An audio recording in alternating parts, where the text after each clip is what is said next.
All right. Oh, it looks like it is recording now. Okay. Okay, great. So this is the January 12, 2021 meeting of the Planning and Zoning Commission. Jeffrey Pritchard is the chair.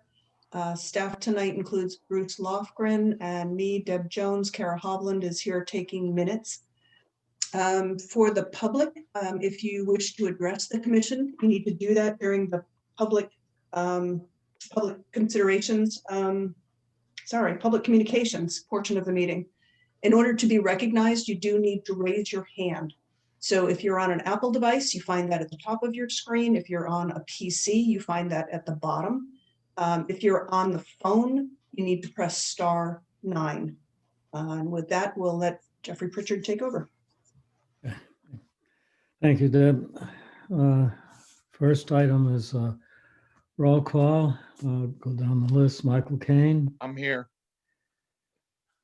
Elzad, Here. Barbara Tarbox, Here. Sue Sutherland. Here. I don't see Steve here, is he? He let us know that he's not going to attend. Okay, and Kevin Football is here. Here, So Jeff. Yep. have our regular members, and we have a quorum.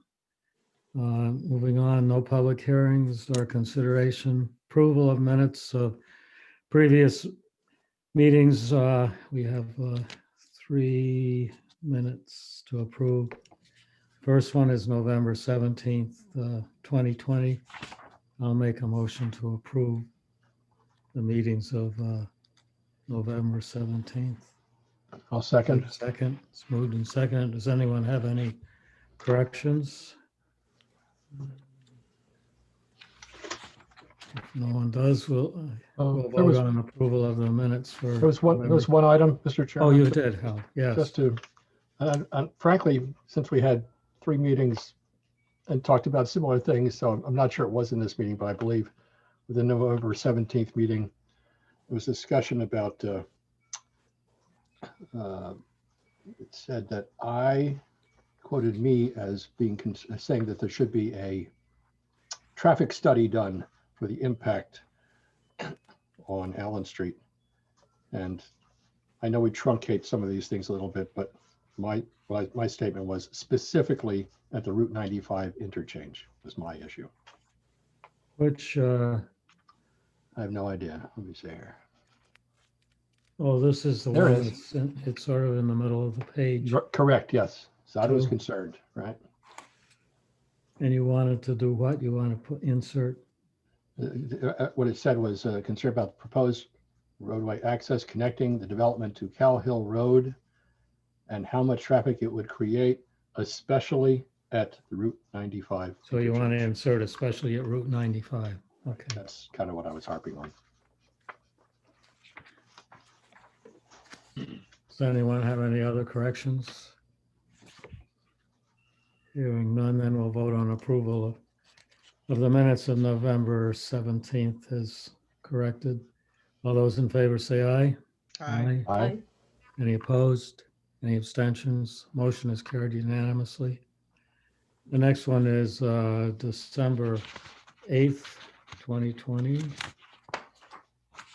So I'll make a motion to approve the minutes Second. of December 8th, 2020. Is there a second? I would second that. Or however. It's fine. Does Just trying to anyone move have things any along. corrections? Keep it moving. I have a small one for this too. I have to find it, which was where commission wanted to see smaller buildings. Where is that?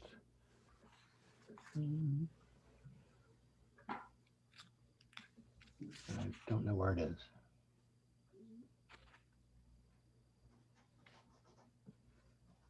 What was the concern? The concern was, well, it said, it was, there was an extra "and" in there, which was the commission wanted to see smaller buildings and avoid a tunnel effect. Oh, that was, There's no "and." The reason was smaller buildings to avoid this tunnel effect. okay. Well, I see that here.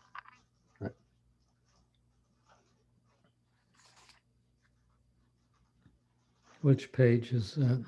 Click on page 3.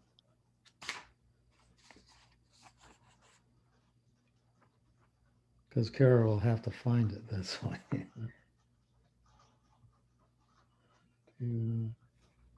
I did There it find is. Yeah, it. okay. Okay, all Okay, right. I got it. 5/8 of the way Anyone down. have Yeah. any other corrections? So my yellow sticky, that's all I, Hmm? Need new stickies. yes, well, yeah, right. All right, does anyone have any other corrections? Hearing none, then we'll vote on approval of the minutes of December 8th as corrected. All those in favor say aye. Aye. Aye. Any opposed? Any abstentions? Motion is carried unanimously. The next one is December 29th, 2020, special meeting. I'll make a motion to approve the minutes of December 29th. Is there a second? I'll second it. Does anyone have any corrections to this one? If we have none, then we'll vote on approval of the motion for approving December 29th special meeting minutes. All those in favor say aye. Aye. Aye. Any opposed? Any abstentions? Aye. Motion is carried unanimously. Moving on to public communications. Does anyone on the commission have anything on communications to report? I just received a few items. I think everybody's gotten copies of Michael's comments. We had a letter sent out today from Dr. Jeffrey Richardson on the Mystic Oral School property. I received a copy of letter that Dick Fitzgerald wrote regarding coastal public access in the area of Fort Rachel Marina, requesting that the council take some action continue taking action to make sure the town has action on that. Does staff have any communications to report? Mr. Chairman, I Oh, yes. also received those same letters as you. I did reach out to Dr. Richards? Richards. I think it was Richards. Yeah, That's he had some, he had written a letter, and one of his issues was that no one communicates with him. So I So you communicated. I Good. gave him a call. Well, as a builder, I've learned that you put fires out as quick as you can in this world. You have better results. So I just had a conversation with him, and I told him that if he had concerns, that he should do exactly what he's doing, which is to communicate with people, and hopefully we'll hear back from him. He had said that he had written another letter back in June, and I don't recall ever getting that one, but I don't know who he sent. That was a letter to the editor, wasn't it? Oh, okay. All right. I just think so. At he least seemed to think that he was being ignored, so I think that's we'll what it avoid to was. do that. Hmm? I think we Yeah. should try to, make sure that people know that their concerns are valid. That's all. Okay. And I got a call from, and ended up with a phone call from the Groton Housing Authority. Ken Siegel, who is one of the members, and also it ended up being a group call with Nancy Codian and Robert Frink, who are part of that authority, and they had submitted a plan for the oral school property that wasn't accepted. But so they just wanted to discuss it, not to get it accepted. It was already water under the bridge as far as they were concerned. But we all thought it would be worthwhile for all of us to see what they had submitted, just because right now we're going forward trying to make zoning match the one plan that we've seen. And it seemed to make sense to see what else there was out there for a much less dense solution. They weren't looking to change anything. They were actually just looking for a way forward, but not with that project. They weren't looking to put low-cost housing on that site. That had nothing to do with it. They were looking for market rate housing, but that's just part of their mechanism. So they said they would be sharing, and I'm assuming that we all will be receiving a copy of their proposal just for reference. All right. Does anyone else have anything? Does anyone in the public wish to address the commission tonight? There Do you are a have couple. any? There are a couple of folks waiting. I just wanted to note that I think you also got an email from Janet Mayer. I think it was maybe a week and a half ago, also Yes, we about did. the education center. That was that in one of our packages? I think it was in this packet. Yes. It wasn't, not in this one. It was in, I thought it was in, or maybe it was in a package that we'd received. Right. It is in this one. Okay. All right. So if anybody has their hand raised, Yep. At Can this you point, call? we have a number of folks who are, a number of them are on telephone. So I'm just going to call the last 4 digits of the number. all right. So 6409. Just allowed to talk. Hi, And thank those- you. This is Roseanne Katowski. Yes, Hello? Roseanne. Go ahead. Yes, Roseanne. Would Okay, you state your name so- and address just for the record? So I just start now? Yes. Oh, okay. Roseanne Katowski, 24 Ann Avenue, R10 District 5. Thank you for the opportunity to comment on the Mystic Oral School project again. I do not support this project and believe this project will change the northeast section of town for the worse. And I also believe that everyone knows that. At the very least, it is a fact that this project will dramatically change the northeast section of town. The question is, will the change be for the better or the worse? I believe it will be for the worse. Is the commission willing to take that risk?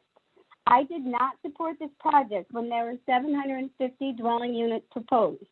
Now that the number has increased to 931, I am even more opposed to it. This is not a good project for the residents in the northeast section of town. There are some questions that need to be answered, starting with the attachment to the agenda to this meeting with Commissioners Kane's questions and concerns. I would like to point out that it is repeatedly stated that the planning and zoning regulations for this project are not written yet. What? How is that possible? It is dysfunctional and non-transparent that the planning department is writing regulations for a specific project rather than a developer creating a project that fits into the planning and zoning regulations. I am, of course, disappointed with the planning department, as I have said previously. It seems that the planning department has its own agenda and is disconnected from the residents in the northeast section of Groton. They don't live here and are not invested in the community, definitely not in my part of town. In my opinion, the developer is totally unrealistic to believe Groton residents will be able to pay the rent that they are planning to charge for the unit. Do the math. What salary is required to afford a $2,000 rent? A typical electric boat employee salary could not afford this high rent. I would also like to ask the commission, how many of you have heard the term electric boat roller coaster ride? How many of you or anyone in your family have been laid off from electric boats? How many of you or anyone in your family have ever been on strike at electric boats? It's devastating. Currently, electric boat is at the top of the roller coaster, but it never lasts, never, and history proves that. Electric boat is in business, not because of the economy, not because of the skilled workers, and not because of the product. Electric boat is in business because of politicians and their political agendas. What if the new administration is under pressure to reduce the defense budget? Then what? Thousands of people will no longer be employed at electric boats. This has happened many times in the past, and families are devastated. This project offers zero guarantees for the residents of District 5 or the town of Groton. What it does do is create burden on the school system, burden on the streets and roads, and burden on public water and sewer with unknown outcomes. I am also vehemently against 1 penny of taxpayer dollars making its way to the developer through tax abatements, tax incremental financing, or any other scheme. The Planning and Zoning Commission is the last hope for the residents of the northeast section of Groton. One more point that was recently brought to my attention that the Planning and Zoning Commission may or may not be aware of. We would think that the town of Groton would treat all parts of town the same, right? Well, not true. Did you know that the Knowing School property is slated to become an arboretum? This property is located in the well-off southeastern section of town, making it the sixth arboretum in the well-off part of town. In addition to Haley Farm, Mortimer Wright properties, BB Cove Town Park, and 2 Avalonia Land Conservancy properties. Think about that. Allowing the Knowing School property to become an arboretum and the Mystic Oral School property to be overdeveloped with a project that is not good for the residents is a perfect example of spot zoning or zoning by class. And I hope that you don't move forward with this project. And thank you for listening to my comments.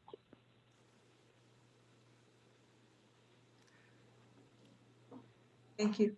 Well, thank you, Um, Roseanne, for your comments. Who's next? The ending in 4829.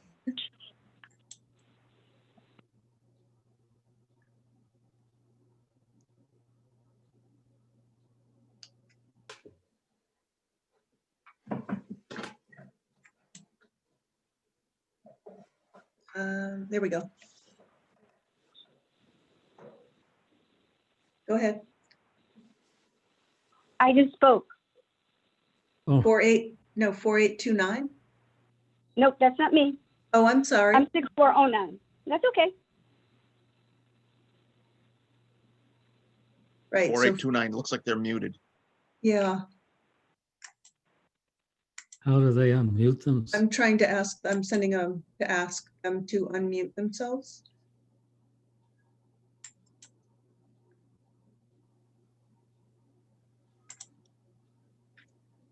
Oh, we can come back. There are several other people who want to speak. Yeah. Next is Matthew Richardson. Good afternoon or good evening. My name's Matthew Richardson, 21 Boulder Court, Mystic, Connecticut. I spoke in December about the Mystic Oral School project. I'd like to speak again about it. I like what Rachel just did and read that letter that we all got, and we all very much appreciate and kind of reflect the same way and the same sentiments on it. One of the things I was planning on doing was reading that, and I hope other people do reread that to the commission and the board so that way they can keep hearing that. One of the things that I want to bring up is the fact that I've talked to several young employees at Electric Boat who are the young professionals that Respler Homes keeps saying are the people that are going to live there. And at first they're like, oh, that sounds kind of nice. And this is when I was initially told it was going to be $1,500 a month. And I told them that price, and all they did was laugh. They found it laughable to move into a place at $1,500 a month for a 1-bedroom. And now the fact that they're upping that price even to $2,000 a month just seems laughable again. There's no realism in that. Those guys don't want to do that. They want to get 4 or 5 of these guys, get into a house that they pay $1,500 a month for the entire house, rent that so they can pocket some money and get their own place. They do not want this. I did not want this when I was a young EB engineer. I never wanted it. They don't want it. They still don't want it. The next thing I have, does anyone openly support this? I've heard so much negative feedback on this. I've not heard one person that did not have some kind of thing to gain by this project going through actually say something good about it. There's been absolutely nothing. Everything from people around here on all sides of Mystic, Stonington, Groton, City of Groton, Town of Groton. I've not heard of a single person that actually supports this project. And finally, I actually called out the developer, Respler Homes, because I used their site to ask some questions to them, and they never got back to me. And this was probably back in June, July, maybe even earlier than that. And called them out during the meeting and still didn't get a reply. It wasn't until the newspaper actually by name said that I called them out during the meeting. That's when they actually got back to me. And the thing is they didn't answer really any of the questions. They used a lot of vague terms, said preliminary studies, nothing's final, things are all fluid and in motion. But the thing that really got me is they doctored the date of the email that I sent from when I sent it to make it look like they responded promptly to my email. They changed the time and date of my email to be January 5th, and then they responded that same day. The ethical implications of the prime contractor that is doing this, doctoring emails, which I have saved, and I questioned this, and I thought maybe I'm overreacting, and I actually brought it to a cybersecurity person, and they said the only way to do that is to doctor it in the email or redo it on their own website with my information, sending it. So what they did on purpose. And I went and I talked to a cybersecurity person that verified that, and I have these emails. So that's the final thing that I have to say. And that's all I got. Thank you. All right, thank you for your comments. Who's next, Deb? Deb, you're muted. Thank you. Scott Westervelt. Mute. Am I unmuted now? You are. Okay. My name is Scott Westervelt. I live at 7 Boulder Court here in Mystic, right below the Oral School. I wanted to make a comment on the presentation that was given after after the public section or the public speaking part last meeting. The gentleman he seemed to be talking about what the proposed project was going to look like from various vantage points down on the river, down on the highway, over in Stonington. And quite frankly, those don't make a whole lot of difference to those of us that live right below it, because whether you can see it from the highway or not really doesn't affect us. It's what we're going to see when we're looking at the back of these apartment buildings and this 8-story garage that is the problem. Additionally, that road that they're going to build around it. One of the other things that we also do not know is the orientation of these apartments. Are we going to be looking at the back of these apartments, at the balconies with all the lights, where people are having their dinners, out on the balconies at night? Are they going to have all those lights shining down in our yards after that period of time? So that was one of my questions. Another question I have is I'm concerned about the blasting. We've already talked about the fact that everyone here is on a well. And because they're digging into ledge, has Ledge Light looked into the ramifications of radon and other pollutants that'll be in the groundwater or other pollutants that'll be airborne during this blasting? That's a big concern for us. My neighbor just had a brand new baby. We've got young kids on the block. We've got animals. So this concerns me greatly. And the last point I'd like to make is concerning that roller coaster ride that EB's on. And this is something that I've discussed with my son, who is a young professional. I got out of the Navy in 1988, and the Trident program was going very strong. When I got out of the Navy, I had a 20-year plan, and I basically would have been golden up until retirement. Next thing you know, the Russians gave up. They canceled the last 4 or 5 submarines. I'm out of a job, and I'm 10 years short, 11 years short of my plan, and have been trying to recover ever since. I don't think anybody, as was said earlier, is paying attention to the fact that the chances of EB continuing this growth and continuing this type of employment for the next 20 years for these young professionals, we've never seen it. It's never happened like that. And we've all seen the downfall from that. So those are my comments. Thank you very much for your time. All right. Thank you for your Thank you. comments. So I'm seeing hands raised by folks who have already spoken. So I'm not sure whether or not they want to speak again. So I think what I'm going to do right now is, oh, I have a couple of new folks here. So let's do that first. Yes, we want to do the, Looks like Jim Caesar.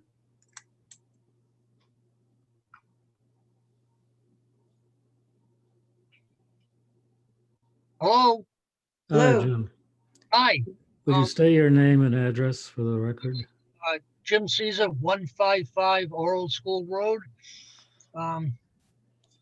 I talked at one of the last Real People meetings and challenged the government's determination that the sewer system was capable of handling the new facilities. That was 750. We're now up to 930. And I honestly have to say, not only challenge, I want the Public Works Department to come out and tell us collectively who live down below that facility, he certifies it. I want him to make that statement. Otherwise, there's a huge question about the capability of all of that feces and how we deal with it. Second issue. During the deconstruction of one of the buildings, we had a huge number, well, I can't say huge, a large number of people, contractors coming in with big rigs who came up Oral School Road and had difficulty. They couldn't make the turns that they wanted. They blocked off the roads for hours and hours. Small community, we'd like to get in, we'd like to get out. I stated that I wanted something done so that the contractors during the construction period would not block us off. That could be easily put into their contracts. You can't come in this way. You have to go to the north side and come down. Okay, everybody with me on that one?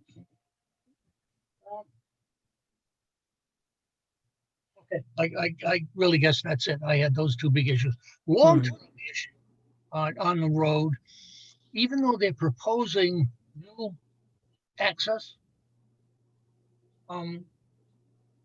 those roads go out to Allen Street, go to the highway, but Oral School Road is going to be the hot shot road getting into Mystic. And everybody up there that wants to go in town to do something is going to come down this road. I've lived here for 40 something years.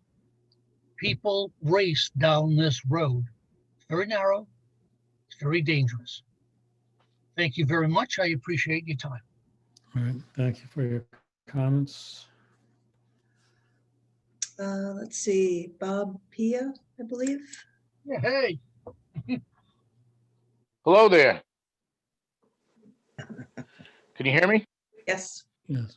Yeah, I made a few comments at one of the Bob, would you meetings, state and your I name guess I and- have to back this. Bob, would you state your My name? name is and Bob. address? Mhm. I'm sorry, Bob Pia, 105 Oral School Road, Mystic, Connecticut. I promised this road lived on it longer than anybody. And my father worked at Electric Boat for 40 plus years and had 2,000 people working for him. He was an upstanding, one of the major contributors to Electric Boat in his day, rode the Nautilus. I worked at Electric Boat and ended up going to S&ET years ago. I had brother-in-laws that worked there. They did 20 some years, and Veliotis came.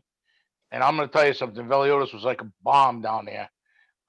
When I started Electric, 18,500 people, And I started in 74 and hit that first strike in the yard. It was so massive amount of employee down there that it was like going back to high school. Everybody you knew worked there. And you can imagine 18,500 what the traffic was like on Clarence B. Sharp Highway and down on Thames Street. That shipyard doesn't even have a third of those people in it anymore. And they got a facility at Quonset that does some of the fishing. Understand something about my father. For years, you could not talk bad about EB until the massive layoffs and all the problems started. People lost their jobs with 20 something years. My brother-in-law was he had a big job at EB as a planning administrator. He was in charge of one of the big departments over there. Another brother-in-law that was in purchasing, and I was an MDA member. I spent 10 years working for Electric Boat and 2 years on a furlough when I went to SNET. I took a voluntary layoff because my father wanted me out of that shipyard because of the insecurity of the employment. Out of those 10 years, from 1974 to 1984, I only gained 6 years of employment. So every time I gained some yardage, I felt like a football team. I got pushed back by a strike, layoff. 2 14-month MDA strikes, a 6-month strike in the yard, and an 8-month layoff by Veliotis and 10 years of employment. Made me leave a job that it was a very good job at the time. I was in design. I started climbing telephone poles and ended up being a manager there. But I will tell you, a lot of things that you were told up at those meetings, like thousands of people came here to see their children during the holidays, and they used to use that theater and all that. I got to tell you the truth. I've lived there all my life. I've never seen that type of traffic come up and down this road. And the gentleman that did speak about the road, I live between the two stone walls down the bottom. They go through here sometimes 30, 40 miles an hour cutting through. Now that the lights up on Allen Street and they want to cut around and get around to the top of this road. When they initially built that road at the top of the north side of Oral School Road, that was put in by the state for access for fire and to the school. And as the school digressed and they took the children out of there and less folks used it and the state didn't make any good use of the property, it's been laying there forever. That road got beat up and now has been redone by the state. I believe the town did my section of the road down here. Just to give you some insights on what's happened here with some of the developments and things that have happened over the years, I built a house at 105 Oral School Road that would be built completely different if I had been told other things by the state and the Oral School and so forth. They told us years ago when I first built here, I put a septic system in that cost me a fortune, and I drilled a well. So we were told we were never going to get water and sewer.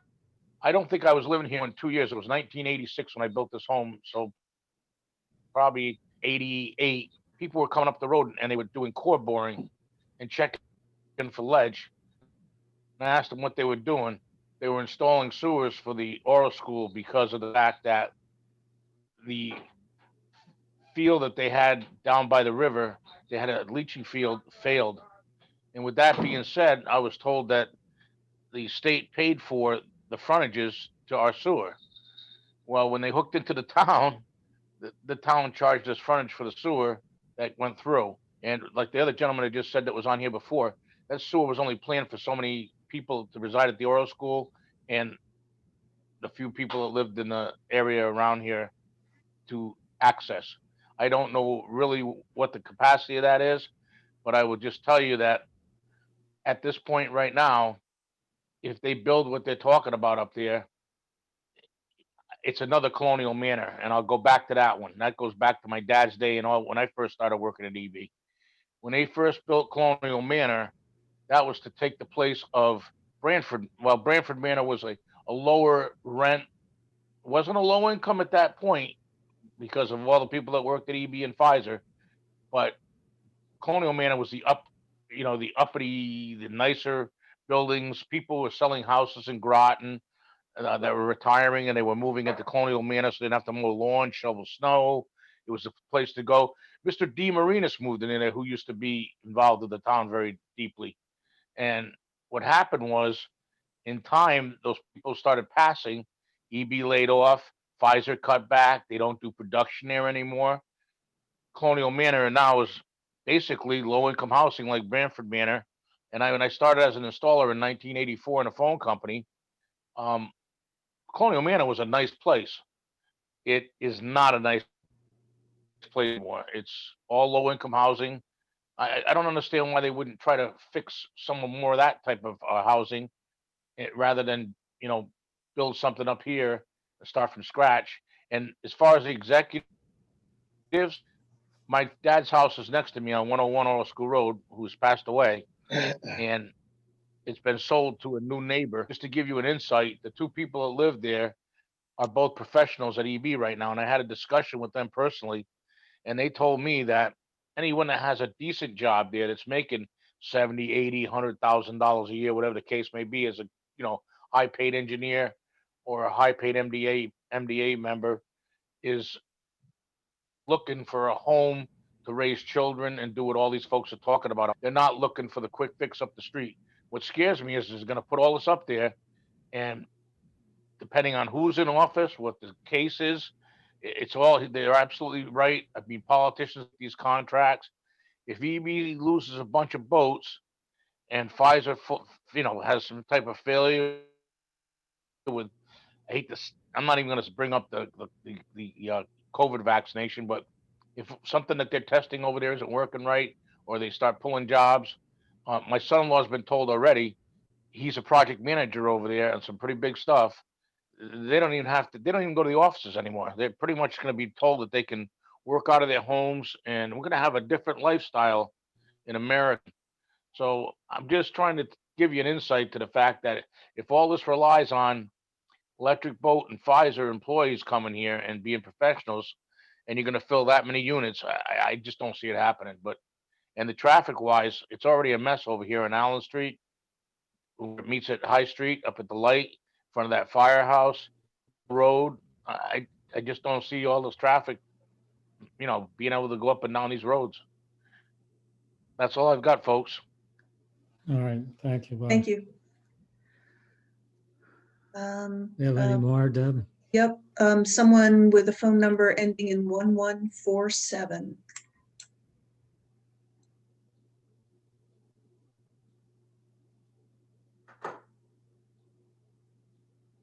Can anyone hear me? Yes. Yes. Oh, at last. I'm supposedly on video. I've been trying to get in for a while. So can I go ahead, or do you want to wait? Yeah, would you state your name and address for the record? My name is Jim Furlong. I live at 57 Fishtown Lane in Groton. My brief communication tonight is about the Water Resource Protection District, which is dealt with in the section 6.4 of the Groton zoning regulations. Section 6.47E(c) of the regulations requires that a minimum 100-foot non-disturbance area must be maintained between the sensitive WRPD surface waters and their adjacent wetlands and the developed land. The regulations allow for some grandfathering and modifications. Prior to August 1, 2017, the required distance was 50 feet, as I understand it. But the doubling to 100 feet that occurred in the summer of 2017, which was a modest step forward toward better drinking water protection, was undercut by another section of the then new WRPD in regulations. I'm not going to name the regulation, it's so much noise. This section begins with three quite understandable exemptions from the 100-foot requirement. These were pollution treatment facilities, water control devices used by water companies, and drinking water supplies. The fourth exemption is a horse of an unexpected and different color. It exempts the construction of 1 unit or 2 unit dwellings, either within a subdivision or on lots not subject to subdivision review. New dwellings of this type of the type described would seem still to be covered by the 50-foot rule if they weren't covered by the 100-foot requirement. However, I'm now informed that the fourth exemption also applies to 50 feet. So the situation strikes me as quite cloudy. How far can you build and go toward the surface waters, which are important sources of water for our reservoir? Are there any special siting rules for houses in the WRPD? I'm sure the commission cares about clean water. So I suggest serious study be given to abolishing this anomalous provision. It's something to think about now as you're during your current edits of the zoning regulations. I should note the WRPD regulations recognize that the town's inland wetlands agency regulates activity ranging up to 200 feet around major streams and wetlands. The IWA regulations are, however, less strict than the non-disturbance rule that's required by the WRPD regulations. Regulation by the Inland Wetlands Agency of all wetlands and water courses extend to at least 100 feet. Surely the WRPD itself needs to protect its precious commodity with greater strength than this fourth exemption allows. We have seen how a US administration can stage a grand assault on environmental regulations. When you're dealing with drinking water, it's best to wear a belt and suspenders. Thank you. Thank you, Jim. Yep. Anyone else, Deb? Yes, Faith Richardson.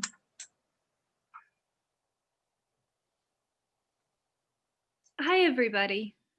First, thank you so much for taking your time to listen to all of our concerns. It's very much appreciated.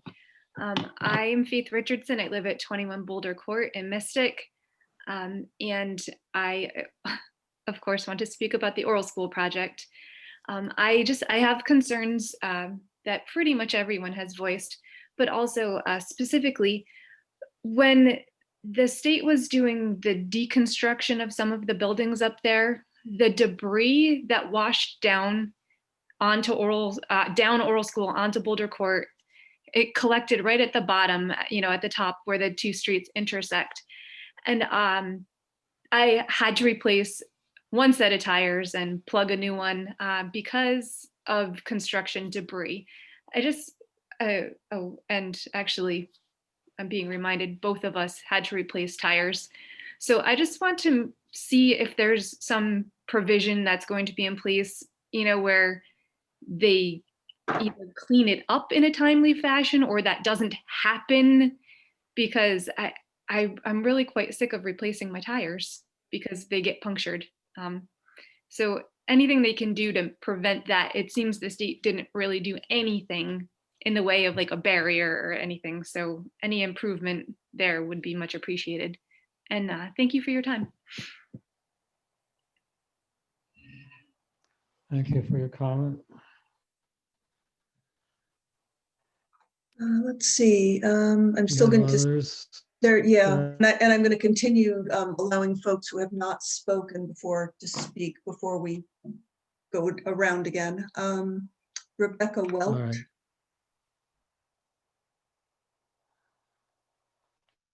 Hello. Hello. My name is Rebecca Welt, and I own the home at 32 Boulder Court, and the oral school property is basically in my backyard. I just wanted to say that I really enjoyed the letter that I believe Dr. Richard sent about turning the oral school property into some kind of open space park. And I did a little reading about how the Groton Open Space Association had tried to work with that and ultimately did not succeed, unfortunately.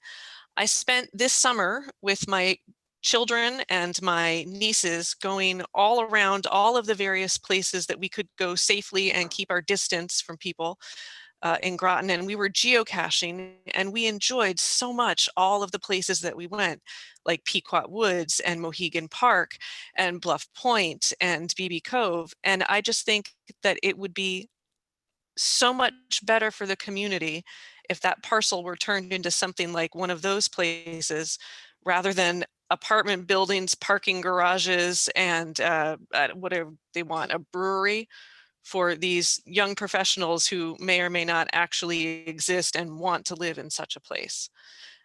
And I also would like to say thank you for listening to us. I appreciate that we are given this opportunity. Thank you, Rebecca. All right, it looks like we are done with first timers. So Scott Westervelt has his hand again.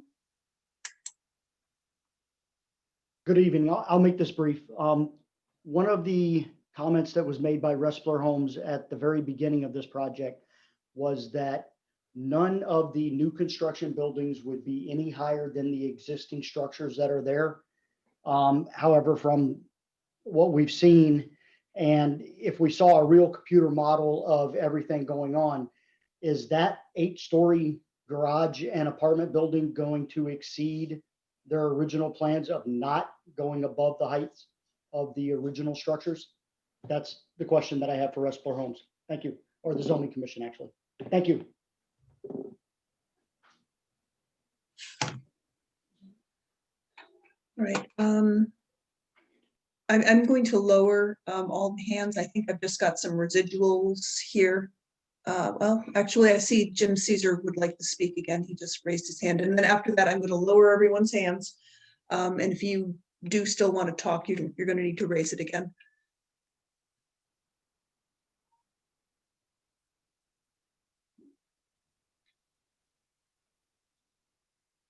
Go ahead.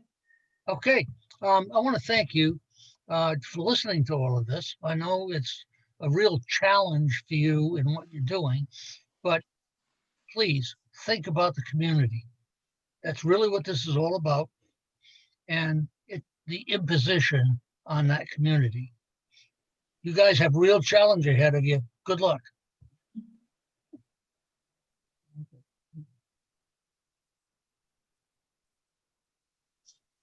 That's it. All right, I see no more hands for the attendees.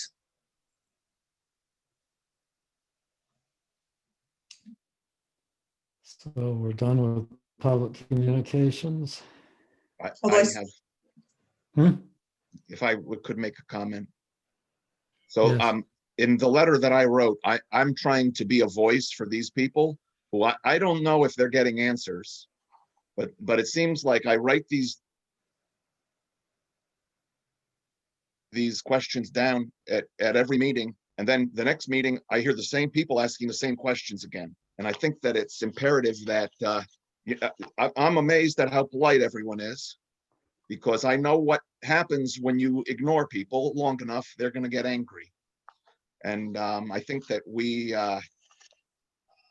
have to answer some of these questions. Some of them are valid, some of them are easy answers, and some of them are more difficult and we don't know, but if we don't know them, we should tell them that. Well, yeah, but Mike, some of these things I only think that get they deserve addressed. answers, and I think that would make everyone's job a lot easier. Yeah. Thank you. But the questions that they raise can't be addressed until we have reviewed and decided what. Well, I understand, but things like blasting, Well, how is that going to covered. be handled? Well, that's covered because you need a blasting permit. Well, the blasting permit, as far as I'm concerned, isn't sufficient. Well, why? That's how the state controls things. I mean, it's required to have a professional. Well, that might be, but the fact of the matter is that I can tell you number of developments that have gone in this town where they've had very serious problems with blasting, and trying to get compensation is almost impossible from a blasting company if you haven't had a pre-blasting survey done. And it's very infrequent that that is ever done. Mhm. Well, there you go. No, but I mean, No. that's not something we control. Well, maybe it's something that we should, when people ask that question, just ignoring it is not fair. We should give them an answer and tell them, you know, that you're gonna. I mean, I saw it up on Bonnie Circle. I had a property of my own in Waterford that had damage from a blasting company, and I could not get anyone to. You end up in a lawsuit. Mhm. With them. That's what happens. And if that's the case, then they should be told that, you know, if they have to demand a pre-blasting survey, someone does. I don't know if we can, or if the developer would be willing to do that. But those kinds of things are, as far as I'm concerned, critical. I would, if I owned a piece of property up there, I would have it done myself if I knew that someone was doing that. That's it. I think that people deserve to be answered. They ask questions, they're polite, they're nice, and they are patient. And week after week, meeting after meeting, and it seems like they keep asking the same questions. Well, you know, because some things are how construction is done, which is the town controls that, not the planning commission. I mean, we could answer that, I guess. Well, Tell 'em. whoever it is, then these Yeah. questions should be passed along to them so that these people can get answers. They deserve it. You know, they're Mr. Ressler's new neighbors. But some of the things that we can't answer. I mean, I was under report of staff, actually. I was going to bring this up. mhm. I mean, you all received Michael Cain's questions, and they are worthy of answering. And I was going to suggest a special meeting to review some of the questions that have come up. We'll have John Reiner there and Paige Bronk. And I think along with that, the town attorney has offered to come to sort of explain what the authority of a master plan is and what sort of controls that you might have if indeed you decide to adopt these types of regulations. So if you are all interested in that, we can, you know, do a doodle poll and see when folks are available and just set aside a meeting just for that. I believe that would be a great idea. I also want to say that John Reiner did reach out to me after I wrote my letter, but truthfully, I would rather, I mean, I honestly live in the city. A lot of these things aren't going to affect me, and I probably will never visit this facility. But I still, as a commissioner on the Planning and Zoning Commission, I feel that I have, you know, some obligation to, like, at least respond to people.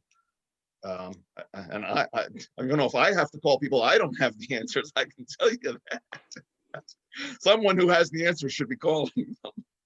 And I would say a doodle meeting, whatever that is would be a great idea. Please, thank you. I kind of agree that our role in this is surprisingly limited compared to what a lot of these people are asking. But we're out there, and so I think it is beneficial for us to at least go through the steps and say, okay, this is us, this isn't us, but who is it? Just so we can get on the record who it is these people should actually be talking to, or what the procedure is. We're all they're seeing right now. And if we're the front of it, then let's get in front of it. We can't do much about this, but we can tell them, as you say, to get a pre-blast survey does wonders, as you mentioned. And that's the only way you can be assured that you know what the condition is before the blast and after the blast. And that fixes it. Mhm. Well, a lot of people simply don't know that. That's correct. And so that's the kind of thing that is one of those answers that you can do. And some of it is, as we say, there's a whole bunch of concerns, including me, about traffic, and say, okay, here's what we're going to do about the traffic, and here's what we're looking at, and here's how far we're looking at it, and here's the concerns. And you're right, it should be going down each one of these concerns and saying, look, either it's not valid, there's a few that might not be valid. I haven't heard one that was invalid yet, but there might be some, and here's why. And the rest is, here's what you can do about it, and here's what we're going to do about it. we should be able to check these things off. So a little meeting. I think it would go very quickly as to what's us, what's not us, but then if it's not us, then who?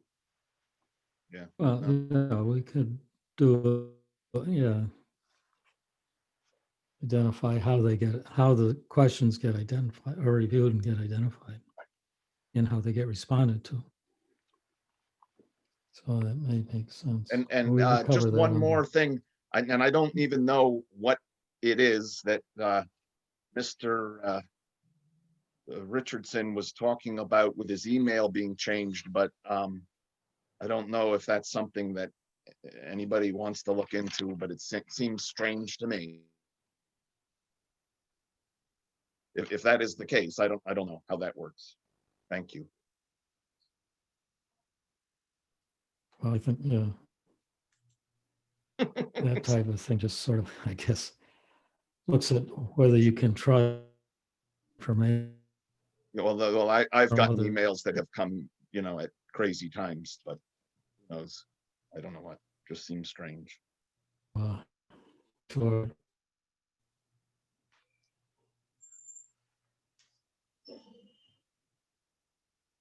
Jeff, I think your screen is frozen. You're frozen, Jeff. hmm. There he is. Oh, there you are.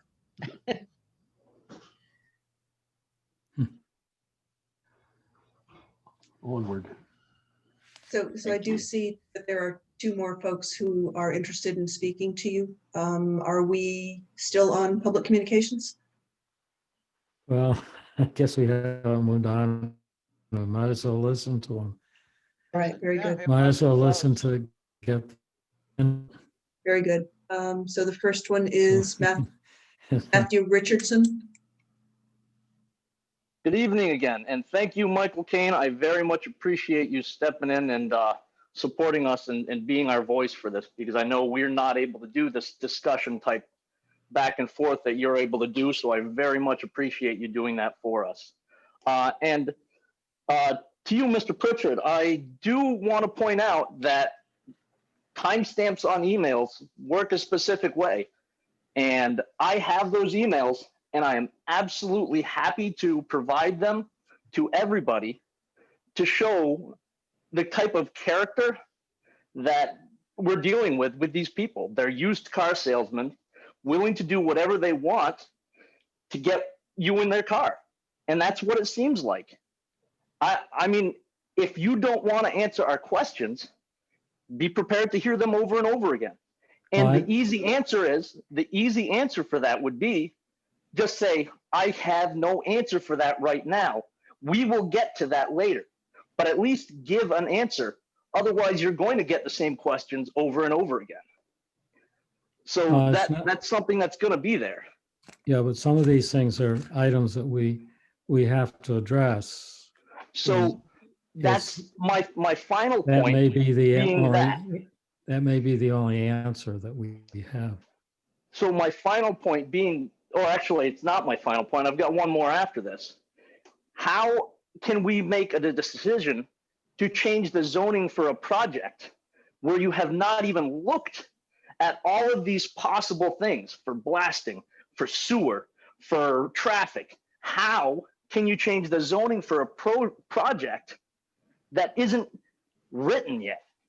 That seems ridiculous to me. And the easiest way to prevent this from happening, even though you say you're very limited in it, is to just not change the zoning of the property. Maintain the zoning of the property as it is, and they will not put this behemoth in our town, the town that we all live in and want to stay the town we live in. Thank you very much. Okay.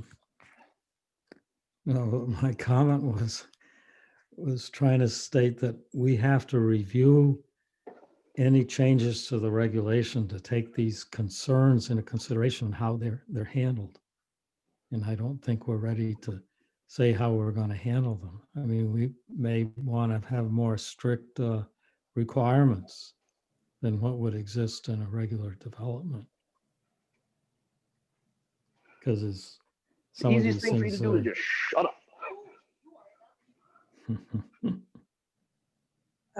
There's one Do other you have any person. other comments? Yes. Let's see, Bob Pia again. Yes. I just want to thank everybody for listening to us.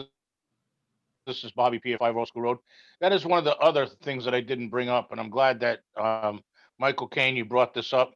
Jeff, I don't know how much you've been in building business. I used to be the area manager for the phone company here, and we were very concerned when we were core born or if there any kind of blast in that building affecting people's wells, foundations.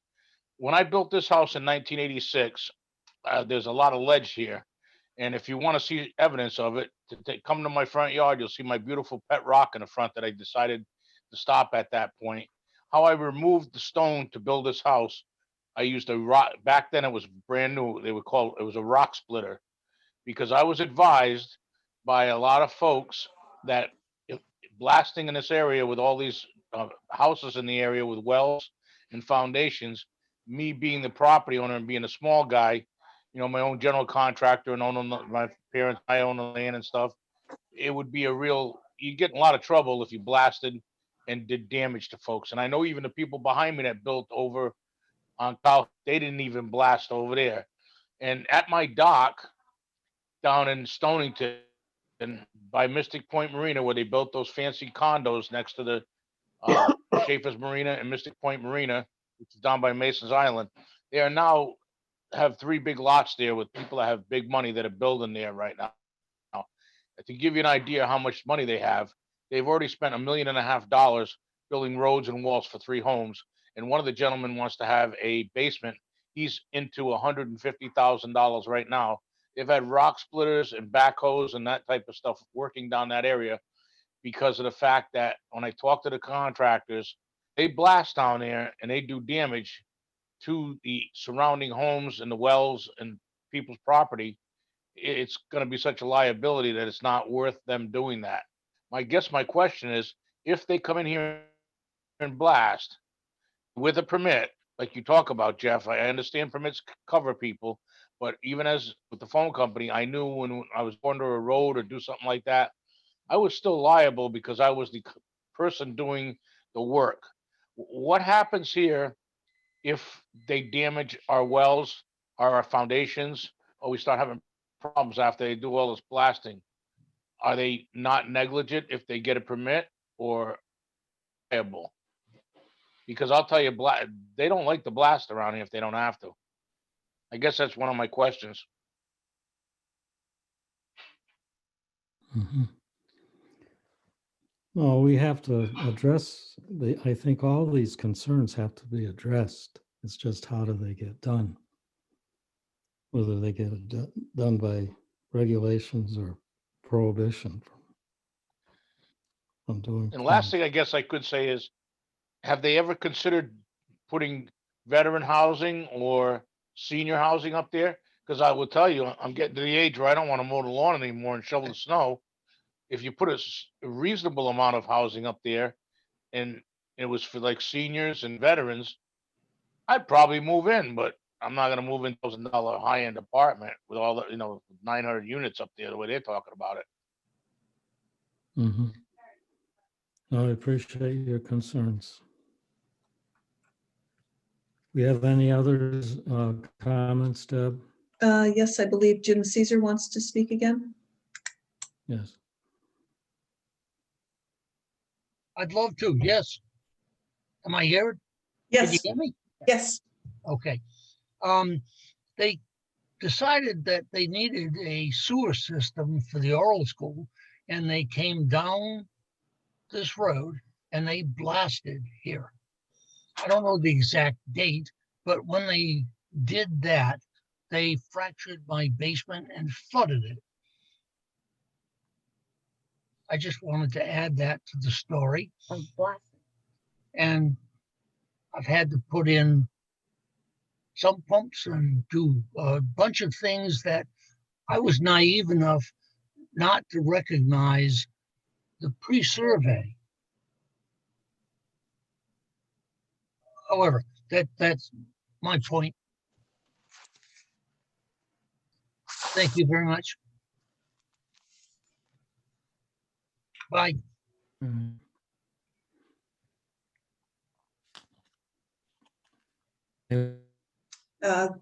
Wait, hang on. I was gonna say there's no one else, but I've got 1147 wanting to speak again. Yes, my name is Jim Furlong. I live in Mystic, 57 Fishtown Lane. I just wanted to call everybody's attention to a very interesting article yesterday in the Day by John Waller, who is the head of the Opera House around here, and also an excellent computer master. He toured the Oral School, and he found out to his great surprise that there's a large stage inside the main building, and he's very interested in using that to create a theater up there that would help make more of a community than apparently, than the offices that Restler wants to put in there. It's just something to think about. That's it.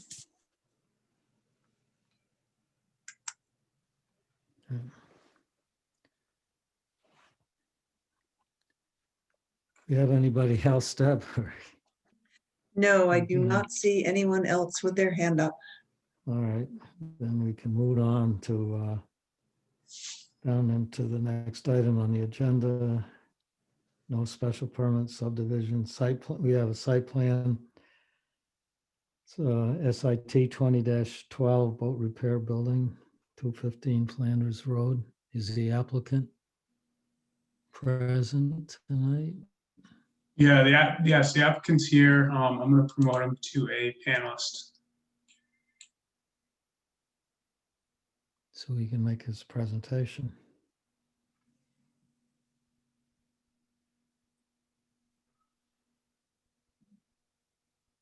If he's there, Seamus. All right. Yep. Sorry about that. Can everybody see me and hear me? All right, good. If I lose you for any reason or you can't hear me and I don't see you, please make a noise. Please do something, wave your hands, do anything so you can get my attention. Sometimes when I'm looking at these screens, I'm looking elsewhere and I miss everybody. So please do whatever you can to let me know if you have questions as I present. So thank you, Bruce, for the introduction. My name is Seamus Moran. I'm a professional engineer in Connecticut. I work for Lorero Engineering Associates. Let me just pull up my presentation here and my plans. And I'm here representing the applicant for his project located at 215 Flanders Road here in Groton. One second, I was caught off guard slightly and I don't have my presentation open yet.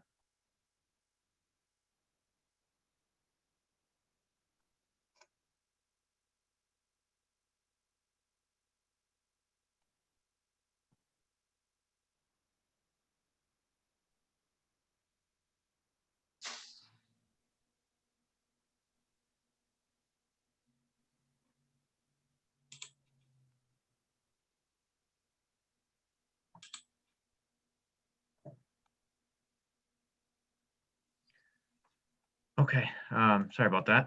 So if I can, I'll share my screen here, which will have the full plan set. And I'll just walk you through the plan set. We can go through the existing conditions, the proposed conditions, and if there's any questions, I can certainly take those at the end. So what we have here. Can everybody see my screen now? You can see it now. Yes. What I won't do is sit on the notes page because you won't be able to read those because I can't read those.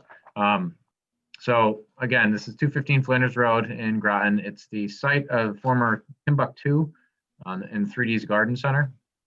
It's located on the west side of Flanders Road, as you can see in the location map here.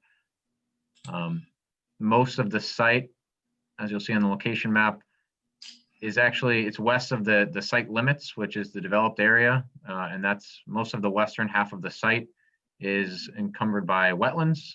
The eastern half of the site is developed. So I'll pull up that existing conditions plan now. So this plan here in front of you, just to orient yourselves, north on this page is on the right side of the page. So as you can see, Flanders Road here is on the east side of the development. The development was constructed in, I believe, 2005. There was an approval in 2005 and then a revision in 2008 for this site. There's an existing two-story building located on the southern half of the property. There's most of the site, the developed site is paved. You can see there's two-way entrance, one southern entrance and exit. And also on the northern portion of the site, there is a two-way entrance and exit. So there's pretty good circulation across the facility.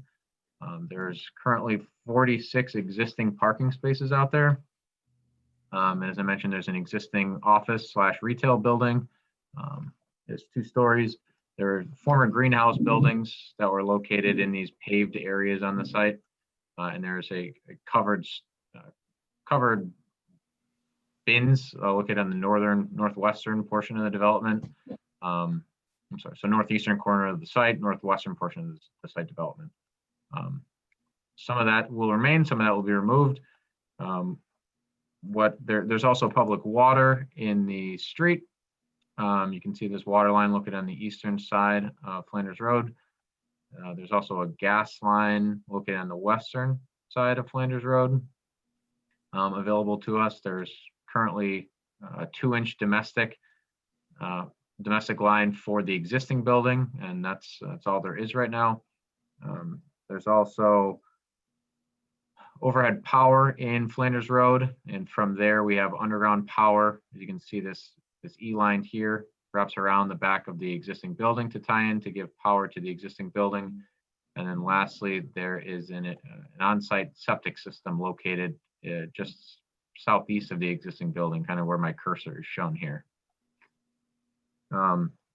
Lighting on the site, there's 2 existing light poles. One light pole is here in this landscape island. You can see my cursor, and the other is across adjacent from this landscape island.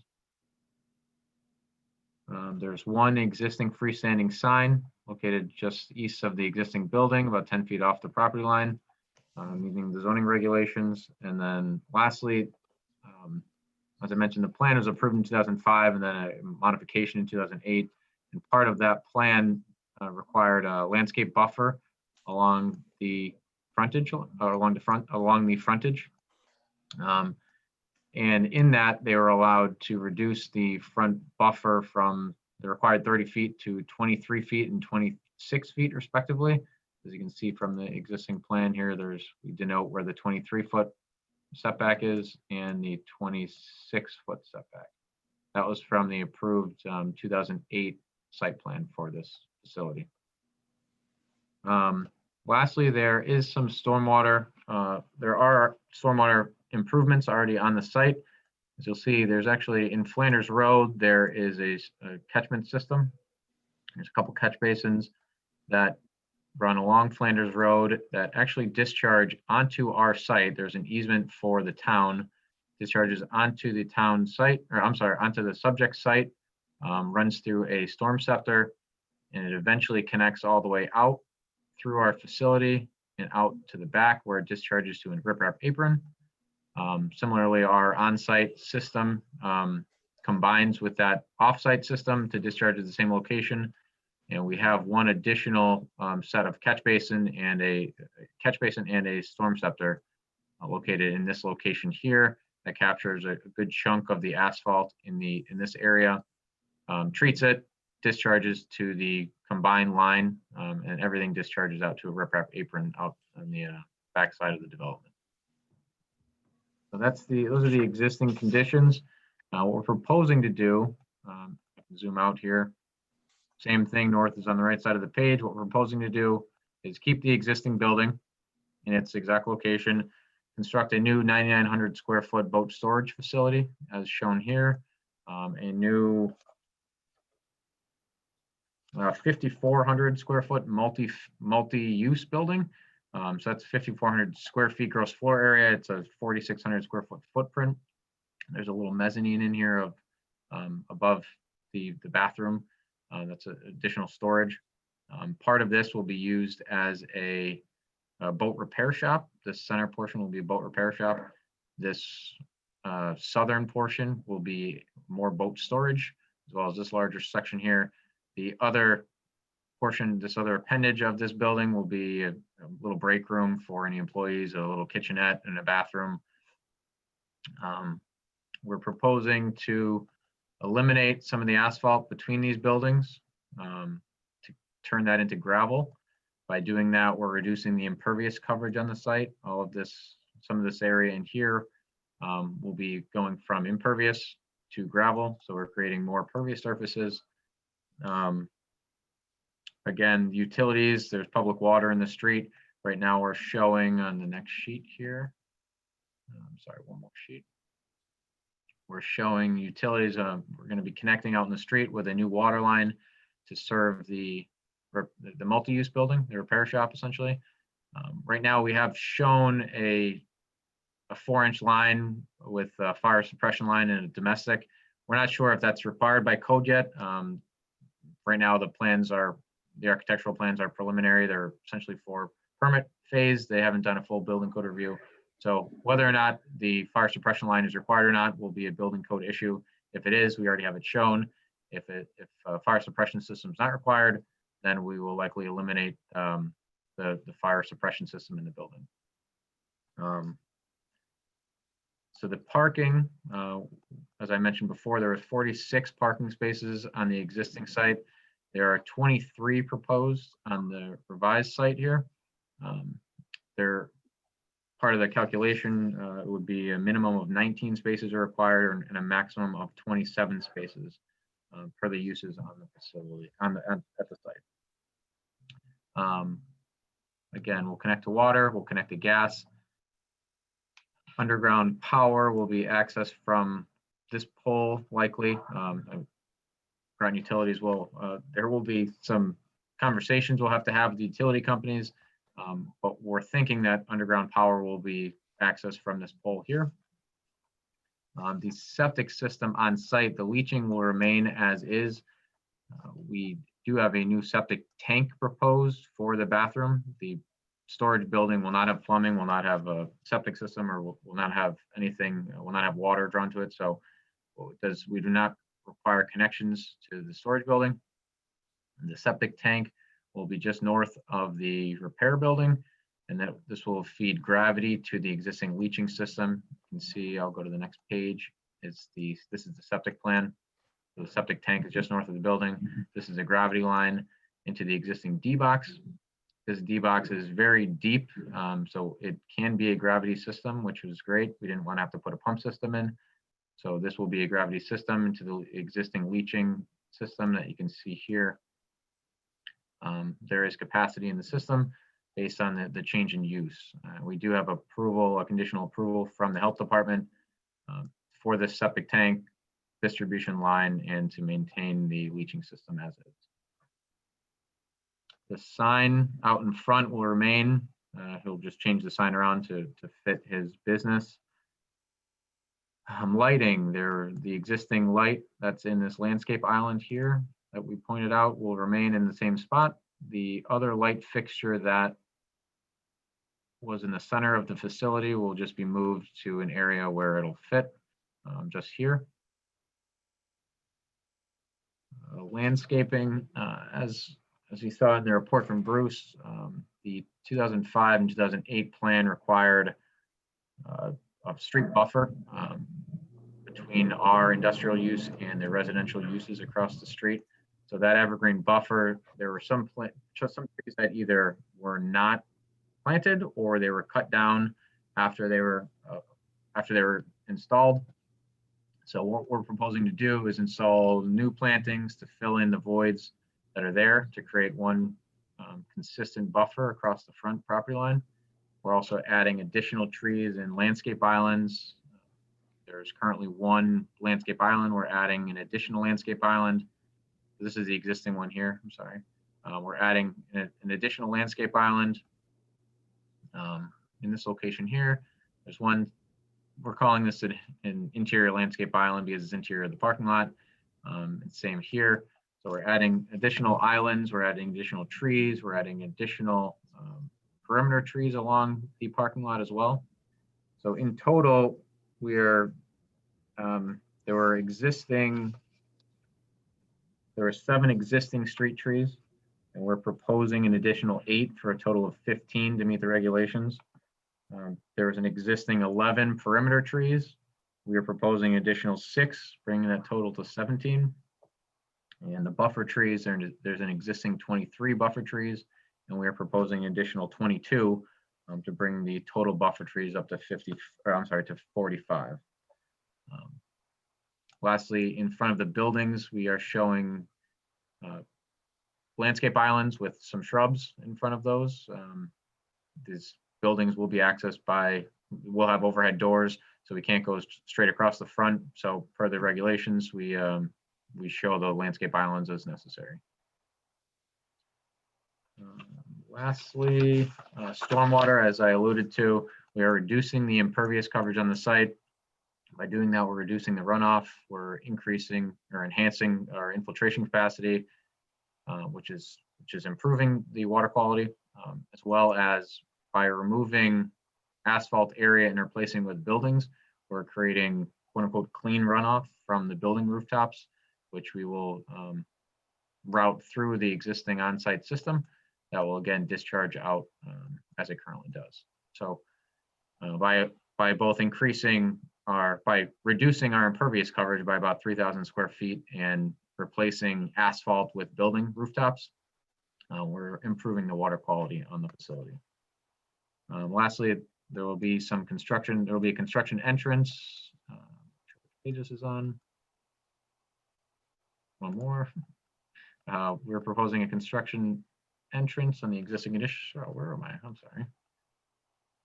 The construction entrance. Find the page. It's tough to see on these. Anyway, we're proposing a construction entrance at each of the saw cut lines. So when they remove the asphalt, there will be a construction entrance so that they can access. So there will not be tracking any mud onto the street.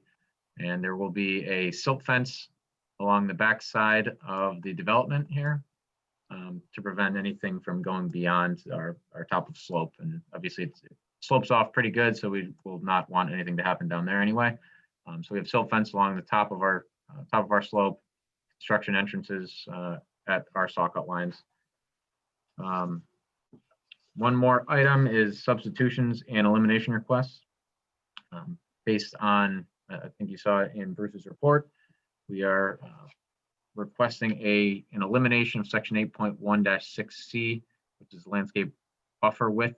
I'm sorry, it should be a substitution of that section to allow for the 23 and 26 feet of buffer landscaping along the frontage in lieu of the 30 feet. That was consistent with the approved plan in 2005 and 2008. And lastly, a substitution of section 8.3-2 for the frontage sidewalks, which requires you to have sidewalks along the frontage of your property. As part of the 05 and 08 approved plans, the developer from that plan added sidewalks along the eastern side of Flanders Road. So the sidewalks that were installed there were consistent with the 05 and 08 approved plan set. So we're asking to eliminate the need for an additional sidewalk because we already constructed one on the east side. And that is all I have for the moment. I think I did mention that we do have B100A approval from the health department. So with that, again, we worked very closely with Bruce on this. He's very helpful. He provided a very thorough review, staff review for us early December. So we were able to address those comments, and I think we put together a pretty nice plan here. So if there's any questions, I can certainly take those. And I'm sorry I had to move your screen off to the side, so I didn't see anybody waving. So if there's any questions, I can certainly take those now. Oh, we'll go through staff comments first and then open it up to commission for questions. Bruce, do you want to go over your comments? Sure. Thank you, Mr. Chairman. This is Bruce Lofgren from the Office of Planning and Development Services. Mr. Moran did a good job summarizing everything, so I will not repeat everything he just said. Just a couple added things or some clarifications from my report. So the zoning official categorized this use as marine craft and equipment display. It is a permitted use in the industrial IM zoning district. So it's permitted use by right. It's not tied to any conditions. So, just so everyone knows that. Outdoor display of boats are only going to occur in it's not on this page, but the other page, outdoor display will only be in the designated areas on this plan here. That's proposal. The rest of the site is going to be, functional to the other uses. We don't want storage of boats in the parking spaces or, in the travel lanes or anything. That's why we wanted to clearly define where those would be.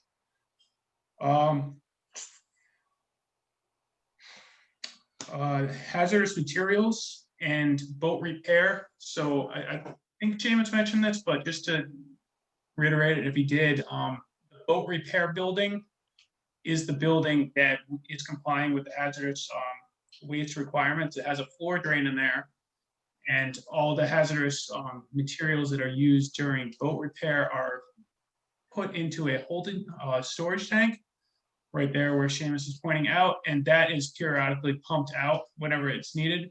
So that's why there's a suggested condition that all the boat repair and fiberglassing work that Mr. Sahin does occurs only in that building, because that's the one that's equipped to handle the hazardous materials. Other than that, Ledgelight Health District has approved the new septic system, or the revised septic system. For the buffer area in the front, yeah, as Seamus mentioned, some of the evergreen trees that were required in the 2005, 2008 plan were missing. I don't know if they died or they just weren't planted in over 10 years ago, but that is going to be fixed. Staff will make sure there's a continuous evergreen screen out there for a CO would be issued. And I did suggest a condition that if any of those trees die in the future or are removed, they should be replaced in a timely manner, because it is a condition. It's an industrial zone. There is a residential area across the street. It's that newer subdivision. I think it's Mystic Way is the name of it. So the screen is required, and that's an important element of the plan. Other than that, like I said, I think Seamus covered. Oh, there is one other thing. So this site, from what I've seen in the previous applications, there is some evidence that there's been a lot of fill that has occurred on this site, and not illegal fill, but fill in that back area along that retaining wall. So the original concern of staff was, so this new boat storage building and even the boat repair building are very close to the retaining wall. The other side of the retaining wall, you can see there is inland wetlands, and some portion of the site are within 100-foot upland review area. It's not going to require a wetland permit, because there's really no alterations to the wetland side of that limit. All the alterations are occurring on already altered land, but we do want a geotechnical evaluation of the soils in these areas right there to ensure that these new buildings, to ensure that the soils can withstand or support these new buildings, because it's right on a retaining wall. It drops off quick there. We don't want anything to, crumble or erode or cause any problems. And also our concern is that if the soils do need to be remediated, or if there needs to be work to that retaining wall to fix any of the soils to make them suitable to handle this building, it may require an inland wetland permit and a new site plan application in the future. So I did suggest a condition to try to mitigate staff's concerns on that. Just that the geotechnical survey needs to be completed, reviewed by staff before this site plan would be recorded in land records if it's approved tonight. And other than that, I really don't have anything else to add.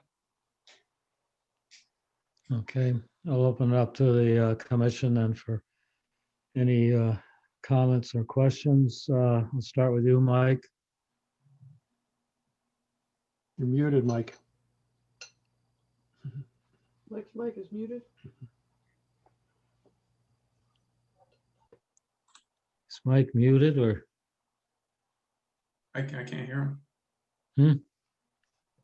It looks like Mike is muted. Let me see if I can, oh no. He had unmuted himself and then went back again. I'll stop sharing if somebody wants to give me the controls back if I have to answer.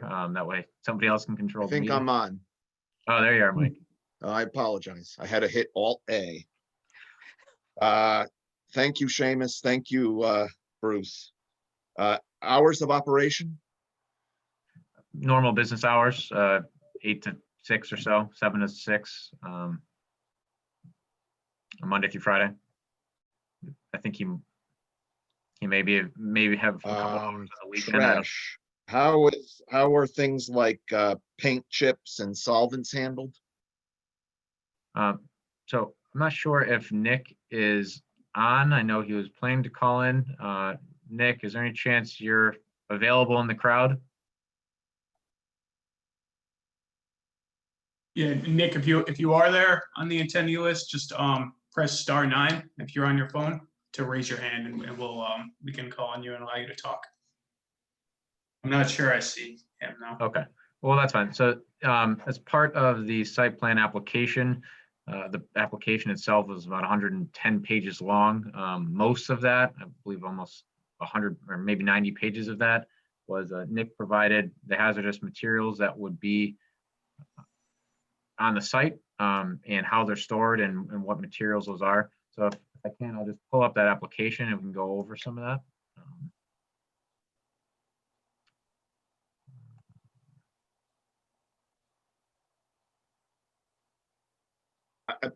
Mostly, I'm gonna say this, and I don't mean to be dismissive, but I'm not an expert. I just want to make sure that staff is comfortable with the way that it was handled.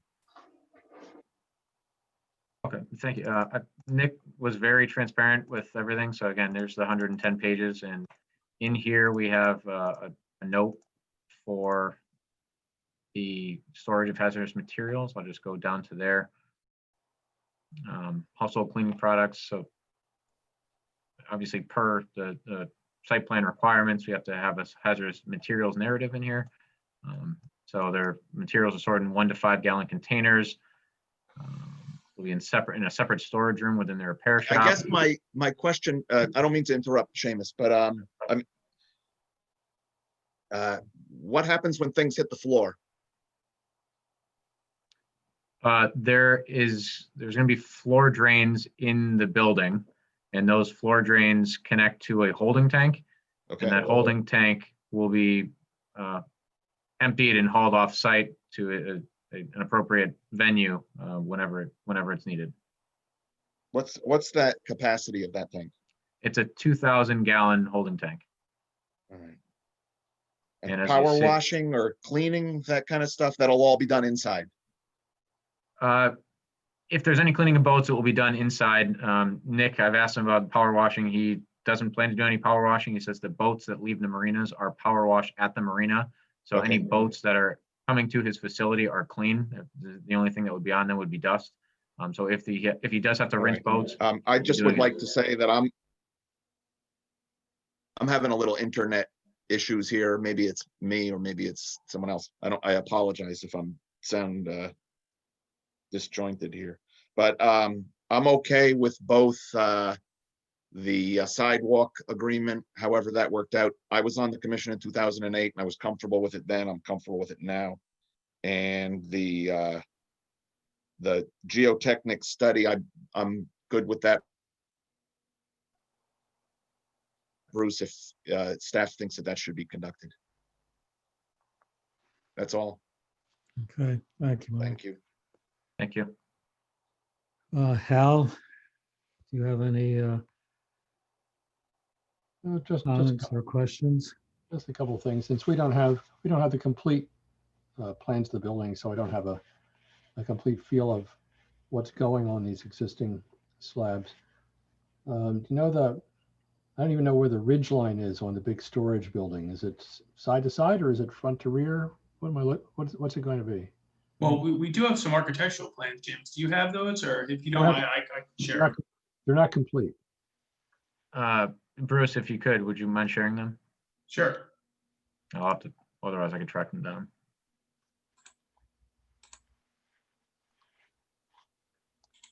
And while you're at it, just so I can look up, so I'm assuming that there's the existing lights there, which are pretty good.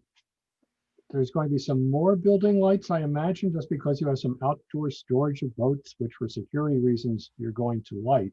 I don't know where that is. Just want to make sure that they are absolutely positively full cutoff when installed. Correct. And we added lights, building mounted lights over the doors. And I think the call out even says shall be a full cutoff. And our note on the notes page says all light fixtures should be full cutoff. Okay. And just to address your question about the architecturals here, these were submitted with the application. I think what Seamus is saying they're not complete is because these are just for, they're not full building plans with all specs, but it definitely gives you a good idea of what the buildings will look like, the height, and the door locations. So it looks like these are 27 feet tall. It's hard to read that, but they're 27. And that is the boat storage building. No, that's the repair building. Oh, that is the repair building. I'm sorry. Yep. Keep scrolling down to get to the storage building. Yep, and the storage building, I believe, is 27 feet as well. 27 feet. You know offhand how tall the existing bin covered shed is? I don't have that. I don't have that number. Okay. It's similar, then I think we're okay. I was looking at the screening from the street view, and you might be okay, but just trying to get a grip on 27 feet, looking over that hedgerow, which is fairly tall by this point, and you're going to fill it in with the similar plants, I guess. They're all a lot of mix of pines and whatnot out there. Yes, correct. So I don't think I have any objection. I think we're okay. That's all I've got. Okay, Barbara? Yeah, I had two questions, which I think Hal actually answered, asked one of them, was how high the building, how high the highest building is going to be. And you said 27 feet, is that correct? Yes, 27 feet is what's shown on the architecturals for both the storage building and the repair building. Okay. So at the peak, I'm sorry, just to interrupt, I'm sorry for a second. At the peak, it's actually 28'9". The existing building is 26'8". So the existing two-story building is 26'8", and we're proposing 28'9". Okay, I was a little concerned that it might be a whole lot higher and really stick out. And I was concerned also about the landscaping, the trees that will, it is a nice residential neighborhood right across the street. And I would like to make sure that the trees do provide screening for the travelers along Flanders and into Ensign Drive. Full disclosure, my son lives on Ensign Drive. But I know it's been a mess for a while. I did like the garden center there and did go to it, but as long as that building isn't too overwhelming, I guess we're okay. That's all. Okay. Sue Sutherland? Yes, thanks. Just a couple of questions on the holding tank and how that works. As you know, that site is next to some really large wetlands, over 70 acres, and some other hundreds of acres of open space, critical habitat and all that good stuff. How does someone know that it's time to go and drain a 2,000 gallon holding tank? I just That's it. appreciate knowing a little bit, I mean, not in great detail, but just a general idea how this works. Yeah, of course. So that will likely be touch and go to figure out exactly when he will need to pump it out. That depends on what he's doing inside as well. I've tried to tell him to not rinse boats or anything in this facility because then it's going to fill the tank up a little bit more. So if it's just strictly collecting chemicals or something that spills on the floor of the repair shop, it'll be collected in the holding tank, which is 2,000 gallons, which is substantial. And that is pumped out, I think I put in the report quarterly or semi-annually. And he'll have to monitor it the first month or two to see how quickly that fills up based on how he's using it. And make sure that he knows when it's maybe half full, so we can monitor it and make sure that he pumps it as necessary. But it'll be totally dependent on what's going on inside the building and its uses. Right. I imagine that has some seasonality to it too. But, correct. Yep. No, I was just curious. They have gauges or something like that, alarms, or if you see it on the floor, it doesn't drain. I mean, how it really works. We hadn't spec'd an alarm or anything like that. That's something we could certainly approach Nick about. That way it's kind of, rather than out of sight, out of mind, it would be top of mind if it starts to get half full or 3/4 full, something like that. Right, because in all these things I've seen so many times, people have great systems, but it's really the human element that brings on the problems. So Yeah, that's a great point. So we'll have to talk to Nick about that. okay, thanks. One other thing too, on the landscaping, I know the town, we were going to revise the tree lists and other things, but also given the fact of where this is it possible to use natives for the trees and shrubs and things like that? Because there's a lot of nice choices that could be good screens, I think. I think what we're trying to do is meet the other coniferous trees that were out there, and just duplicate those. If there's a coniferous tree that you'd recommend in place of those, it would be. I don't know what trees do you have there? I mean, are they native trees, do you know? They are white pines, which are native. Okay, all right. I mean, yeah, there's cedars and things like that. There's a lot of things you could use. How, I guess staff, how do you want to approach this sort of question like this? Because we still don't have the list made, and yet he's doing something in a really significant parcel in town. Well, what was the question? I'm sorry. How do I want to address what? How do you want to approach this when in fact we don't have an agreed upon list yet to tell someone, an applicant coming in, look, this is what you need to look at and choose from these various options that are natives. We just have the old tree list, which has actually some invasive trees on it, amongst other, and some trees that would take 150 years to provide a screen adequately and things like that. Yeah, well, I mean, the good thing about the white pine screenings, they are native. They grow fairly quickly. And no, I mean, that's fine. If you want to do white pines, it's fine. Yeah, but I mean, we always try to run everything by the tree warden too, because I'm not sure if white pines are on the street tree list. So it would be something that we could run by the tree warden just to make sure it works for them too. Right. But I hope we do get to making the change in that, because it's really got its issues. I would agree that, yeah, the fill should be tested, just make sure there aren't any other problems with that.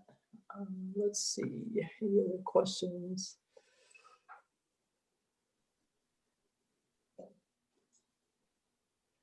One point of clarification on the front and buffer trees is for every 5 buffer trees, there is a frontage tree, a street tree. So we do have the height of the deciduous street trees mixed in with the coniferous trees. So the 15 street trees are in fact deciduous, and the buffer trees are all the coniferous trees. So just a point of clarification. Great. Just one question, Seamus. They had a something to you from Peter. He was talking about minor versus major repairs. I was just wondering, just in general, what the difference is, but in the boating world. I'm glad you asked that. So it's funny that boat repairs are not explicitly defined in the regulations. So it falls, this use somewhat falls under the umbrella of automobile minor and major repairs. So he's not doing full engine repairs or anything like that. He's doing fiberglass repairs. We made a note in the application of what his use, that the repairs will happen in the building. We don't know if that's considered minor or major. The reason we had to get more clarification from Peter is because his first email to us said, minor boat repairs. Well, there's no definition for a minor or major boat repair. So the clarification we got from him was just to say that this use, based on what Nick is proposing to do in the repair shop, is an approved use. And he came back and he said that this is an approved use for what Nick is doing for repairs in the repair shop. So there was a little bit of confusion on that, and I think Peter clarified that by saying it's an approved use. Okay. So I'm sorry, it doesn't really answer your question, but I don't think there's a minor or major boat repair Right. designation. Okay. There is sanding that's going to take place inside? That's correct. Okay.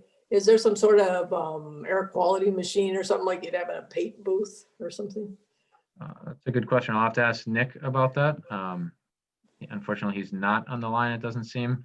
But his fiberglass, I'm sure with fiberglass repairs, there is minor sanding involved. Right. I'll have to ask about the filtration, the air filtration system. Yeah, I think that'd be important to know. I've actually, when I used to work, I was doing some things. We had fiberglass facilities and stuff like that. And it could be a real nightmare. So Okay. it'd be good to know what kind of, I'm sure you'll have a system, but just to confirm that. So. He has similar shops to these. I'll have to ask him what the system is that he uses at those facilities.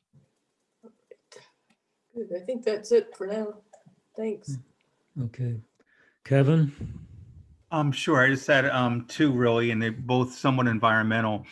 Having run a business where we had to use holding tanks, where exactly is that holding tank?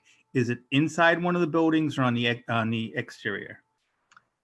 It's on the exterior for pumping purposes, so they can access it so they can pump it frequently or when necessary. Yeah, and is it warmed up in any way? I don't believe so. We don't have any provisions for keeping it warm, other than being underground. And is it underground? Yes, it will be underground. There'll be a riser to grade so that they can pump it at grade, but the tank will be submerged. Oh. And so the question goes to staff, is there any specific environmental concerns we have with an underground tank that potentially has these type of contaminants in it? Not if it's maintained properly and pumped out accordingly, and all the boat work is done in that building with the floor drain. That was the major concern, to make sure all the work that involves the hazardous materials occurs in that one building right there that does meet the hazardous requirements of the zoning regulations. Okay. Yeah, that's great. Thanks, Bruce. And so the next question is just where Sue is going as well, the environmental as far as fiberglass. And I've seen Nick's work. He does great work, et cetera. And to answer the question on minor versus major, it depends who's paying for it, is usually the answer, which is a little bit of a joke, guys, because all boat repairs are major. But how do you, with all the fiberglass that's in that, I mean, how are you diffusing that in any way? Where is that fit within the environmental side? Because we do have the neighborhood across the street. And that'd be the one question. If I were living across the street and I knew there's a fiberglass place, how is that being done? Yeah, I'm unfortunately, I don't know the answer to that question. I didn't ask Nick about the air filtration system or quality of air at his other shops. That's something I'll have to get back to the commission about or Bruce about. Maybe submit whatever his air filtration system is at his other facilities. I'm not, if it was something that was an issue at his other facilities, I think that would have been top of mind when he was proposing this. So the fact that he didn't bring it up makes me think that it's not an issue. But that's obviously, I understand that that's not a good enough answer. Right. So I'll have to look into that air filtration system for you. Yeah, because the other things are typically within a marina. The housing isn't, to me, as close as this would be, et cetera. So the issue goes back to Bruce is, do we put that as a condition, and that we'd love to be, we need to see what that air filtration system is for fiberglass, et cetera, in this neighborhood? Yeah, I think that's a good idea, and something you could put as a condition, and then Seamus can submit it to staff, and we can review it to make sure it conforms and it's adequate for the building. Great, that's all I have, Jeff. Yeah, I guess I'd like to have something like that for the maintenance too. I think with the air quality, just a little more on that. I mean, the prevailing winds there are going right towards the residential too. So with the smells and the fiberglass potential and stuff like that, it'd be good to make sure there's not gonna be anything going across the road or into the wetland. Yeah, I had a couple of items. One was do we have it? Is there any security lighting for the outside new boat display areas? No, he's not proposing any additional freestanding light fixtures. Is it necessary, or is it fenced in, or? There's a fence around the back side of the buildings, but the individual boat storage areas, They're all inside, right? yeah, the boat storage facilities, but there is, as shown on sheet 3 or 4, there's exterior storage on the gravel. There's very small pockets that he might possibly store some outdoor storage of some buildings over the winter. Yeah, and you got new boat display area, right? Isn't there? I think they're just, I think it's designated as just outdoor boat storage, not new or used or for sale or anything. I don't think he's planning on selling these. But he doesn't think there's any necessity for theft or damage? He doesn't think so, at least he doesn't hope so. Okay. You never know. Yeah, you're right. And on the holding tank, there's no gauge or way to know how full the tank is? I'm sure there will be a gauge. It hasn't been specified yet. We haven't detailed it to that level, but there will have to be a gauge. You're not just going to put your head in there every time to see what it's at. Well, you can if it's underground. With the Unless you got a narrow head. Your riser on there. There will have to be some way to monitor that to make sure that we know how much we're pumping out. It might be before you pump. I know, but you want to know that you have to pump. Yeah. So what I was saying is, gauge is for. Based on how much he's doing in the repair shop, he'll likely have to either pump the tank quarterly or monthly to start to see how much he's pumping out. If he's not installing some gauge of some sort. So it'll either be a gauge inside the tank to let him know how much it's filling, or pumping until he has records. Something that gets to a point that says it's time to pump or something. That's right. That'd be a more efficient way, I think. But yeah, I would hope that would be a technical item. I'm concerned about the environmental controls that are addressed that we don't know what's going on. I don't know if that can be handled as a technical item or not. What are your thoughts on that, Bruce? It could be handled as a technical, well, actually, I'd probably suggest that you added it to, I think your we motion should add tonight. it, Yeah, be approved by the staff, maybe. yeah, I think it would be best to add to a motion tonight rather than a technical item, just because it is a concern of multiple commission members. I think that would be, Well, it's a serious item. yeah. Okay. I don't know how you, what do you say here?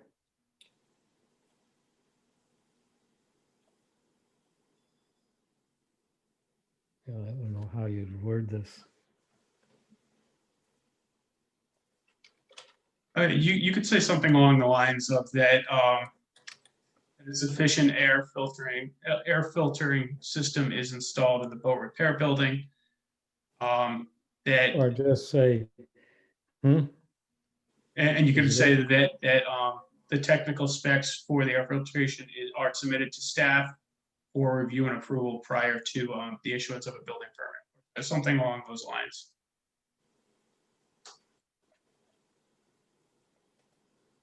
you just say air filtration system shall be approved by,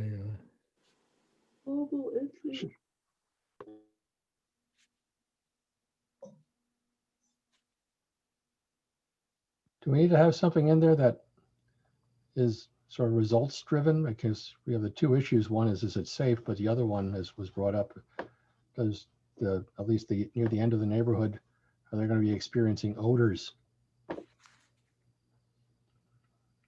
for every time that they start pumping solvents in there? So you could have something that meets some kind of OSHA spec, I suppose, and still have unacceptable odors on a daily basis.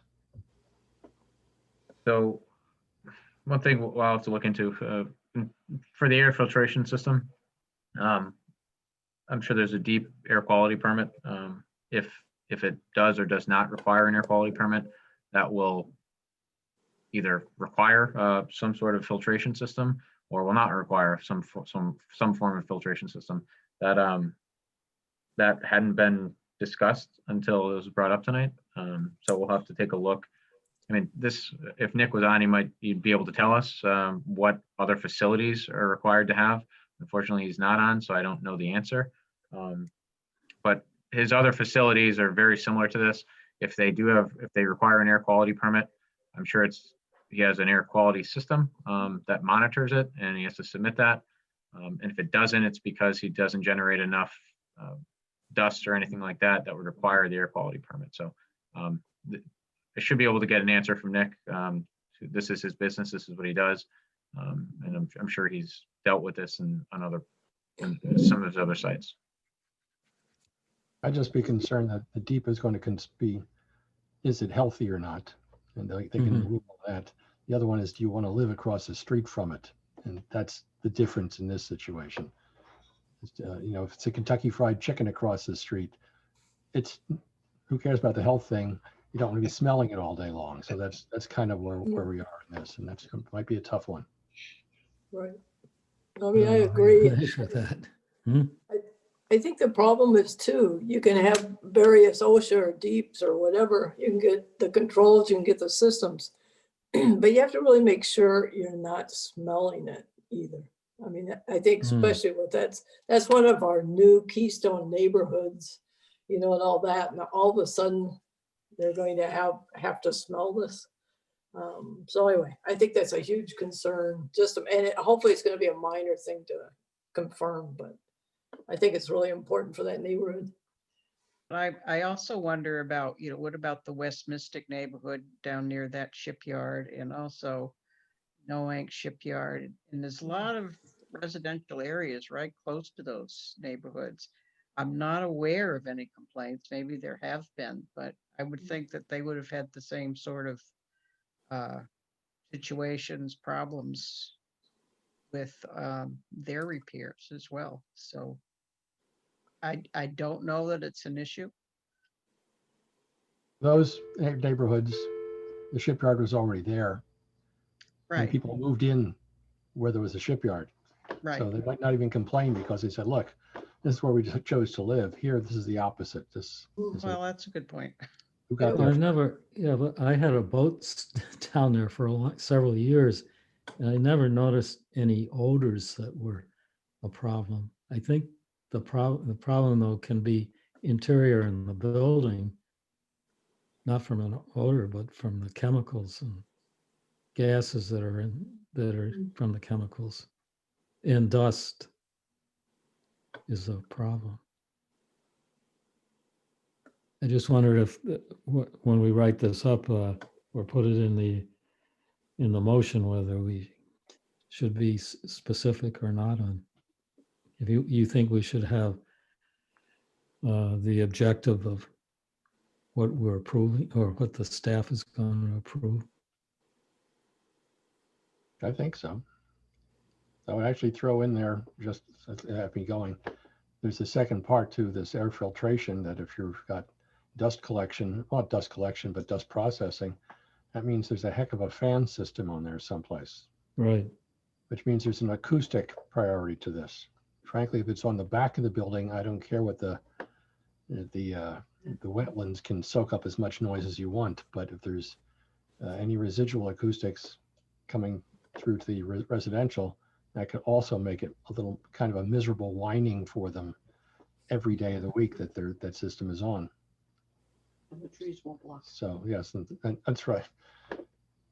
And for the understanding, the acoustics work pretty well because it's pretty far away. But if it's a high-pitched noise, and it's line of sight, and you're going to be able, there's nothing really blocking it. The trees are acoustically transparent. They don't do anything. They just will do a good job of making it so you can't see where the noise is coming from. But it's part of the same issue, is that there shouldn't be any detectable odors and there shouldn't be any detectable noise. I think they're probably both not too bad, not too hard to accomplish, but it seems like that should be within the goal that we write up. Well, we got to write it now, so. Oh, that was those words. What?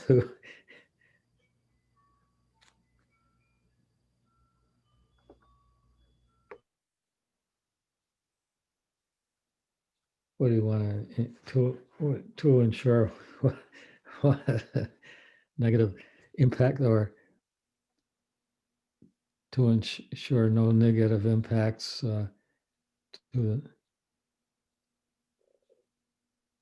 to adjacent properties? Including, that's a general one, but not then including any unwanted noises or odors.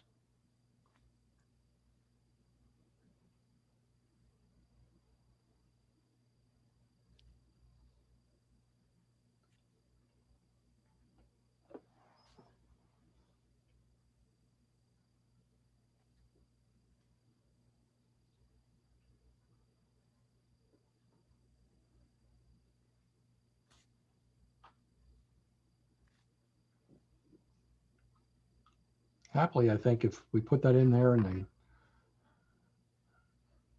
do what they think they're supposed to do, and it doesn't quite work, you can smell something, you can hear something, I think those are still curable after the fact, but it should be a goal from day one. Yeah, they may have to be trial and error.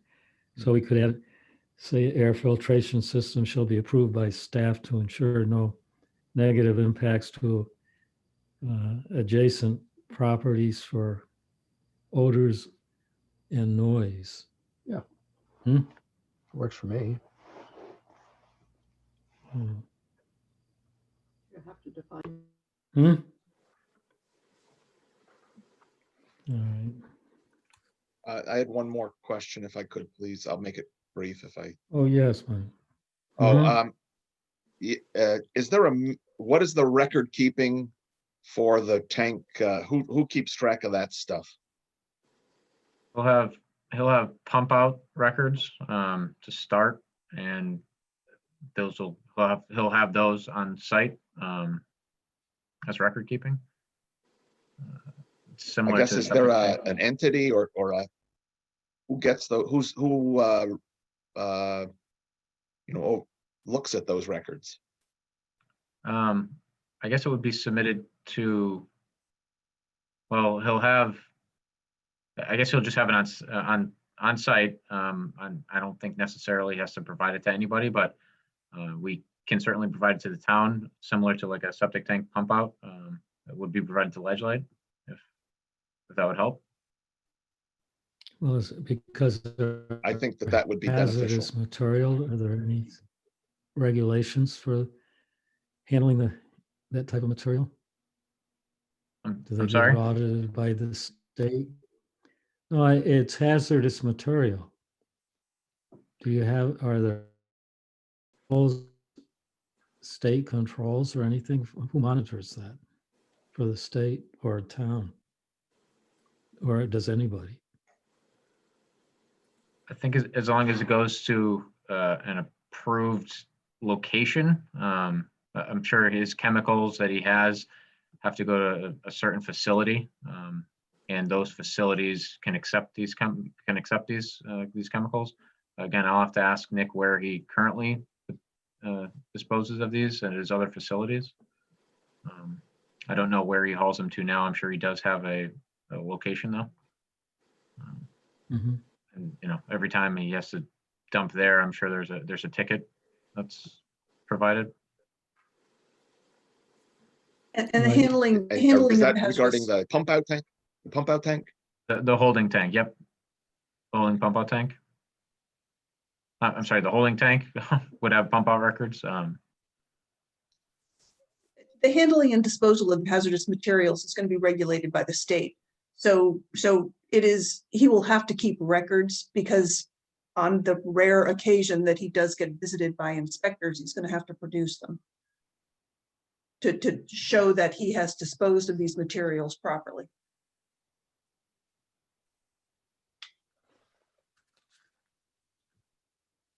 Okay.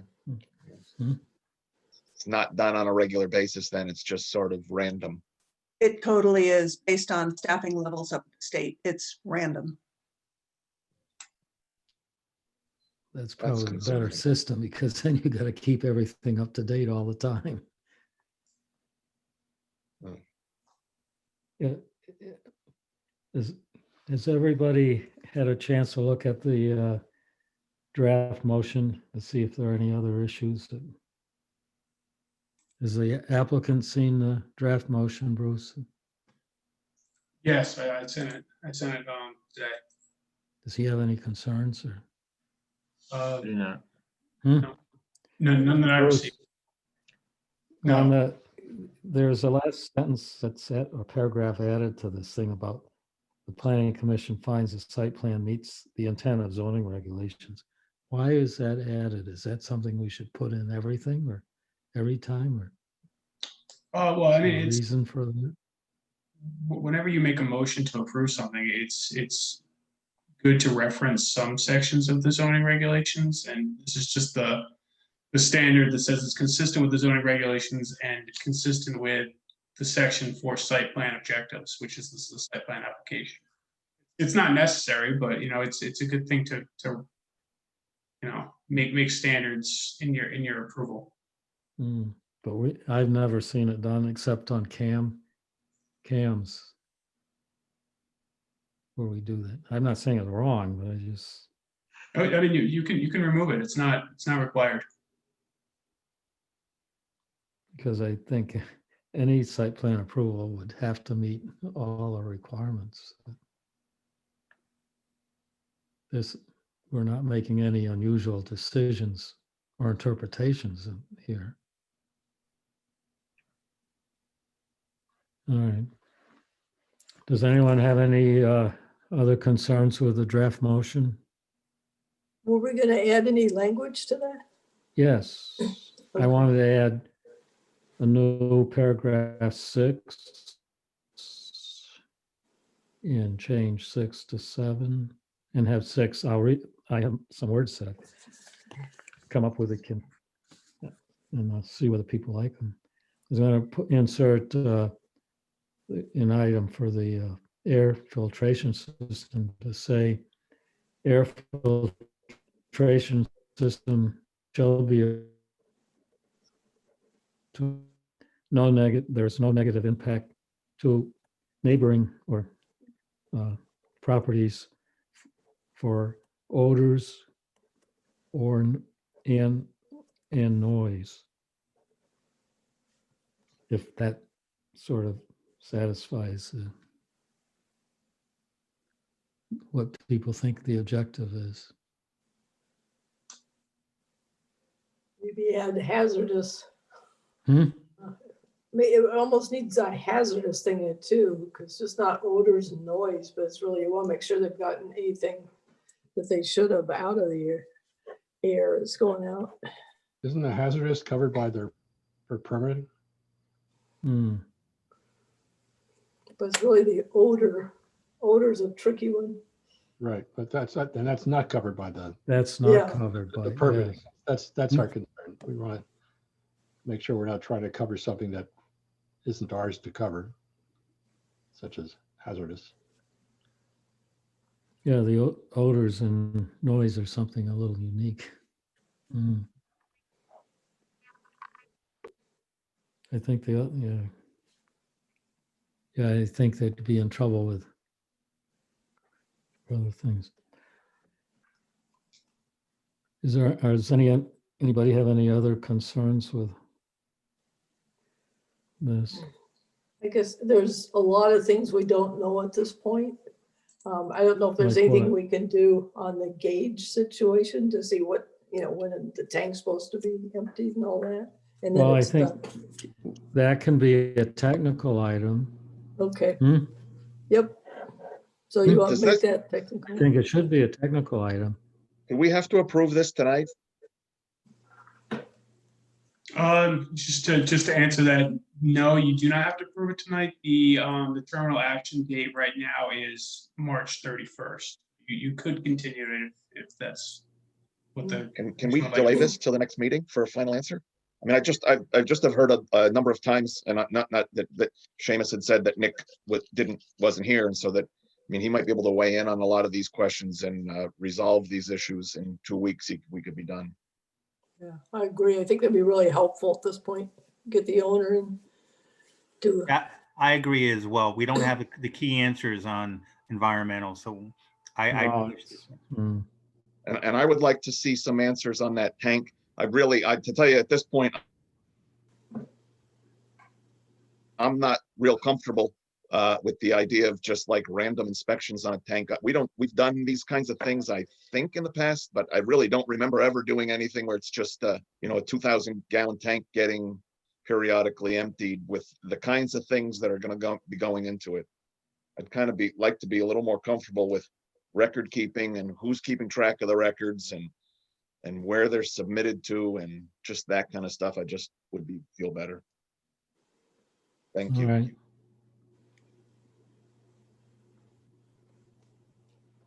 All right. I don't see any problems with postponing. We don't need to approve it right away, so we can hold the review, hold approval or presentation of the motion until our next meeting. Yeah, that would be better. Thank you. Yep.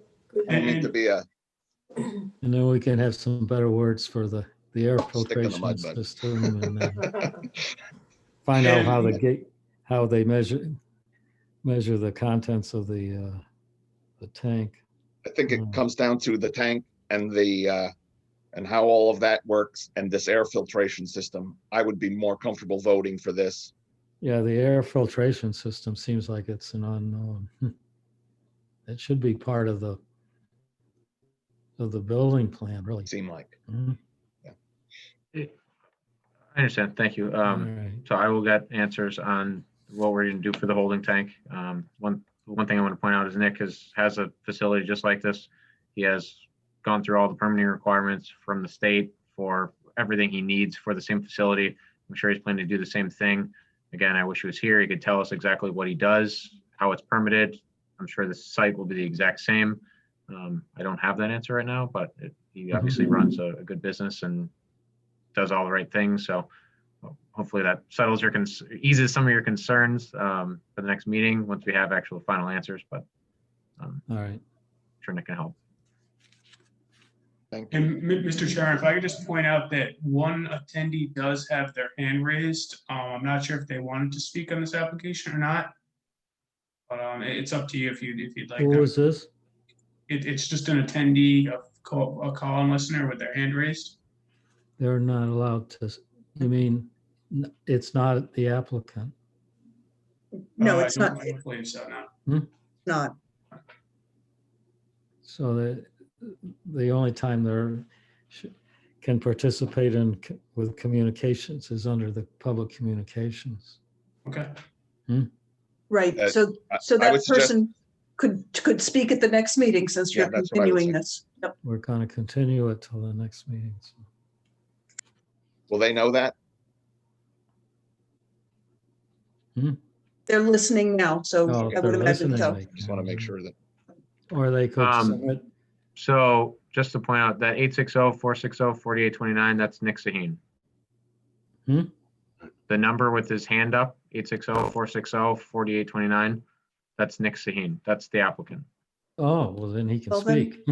there we He can go. answer the questions then. So is there a way to We can do that. Oh, he has to just. add him in? I just allowed him to talk. Nick, you're muted. Let me see if I can unmute you.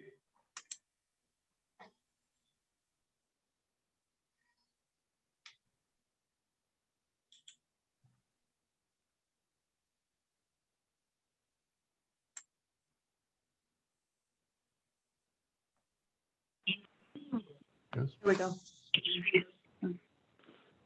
Everybody hear me? This is Nick Sahin. I am trying to speak, but I can't manage it somehow. I cannot see you guys. You guys going all negative. Look like I am building a NASA over there. We can hear you. We can hear you. Hi, Nick, we can hear You know, you. this is crazy. You know, this is a simple, this a bit small marina operation I'm trying to make. You guys talking about, I never heard before. I'm sorry, but you know, my fault there. I couldn't get into speaking. So as far as the clean air issue, we use dustless vacuum sanders. Okay, if you are sanding a boat, no airborne dust collected in the vacuum cleaner, and we put in the bags. Nothing airborne.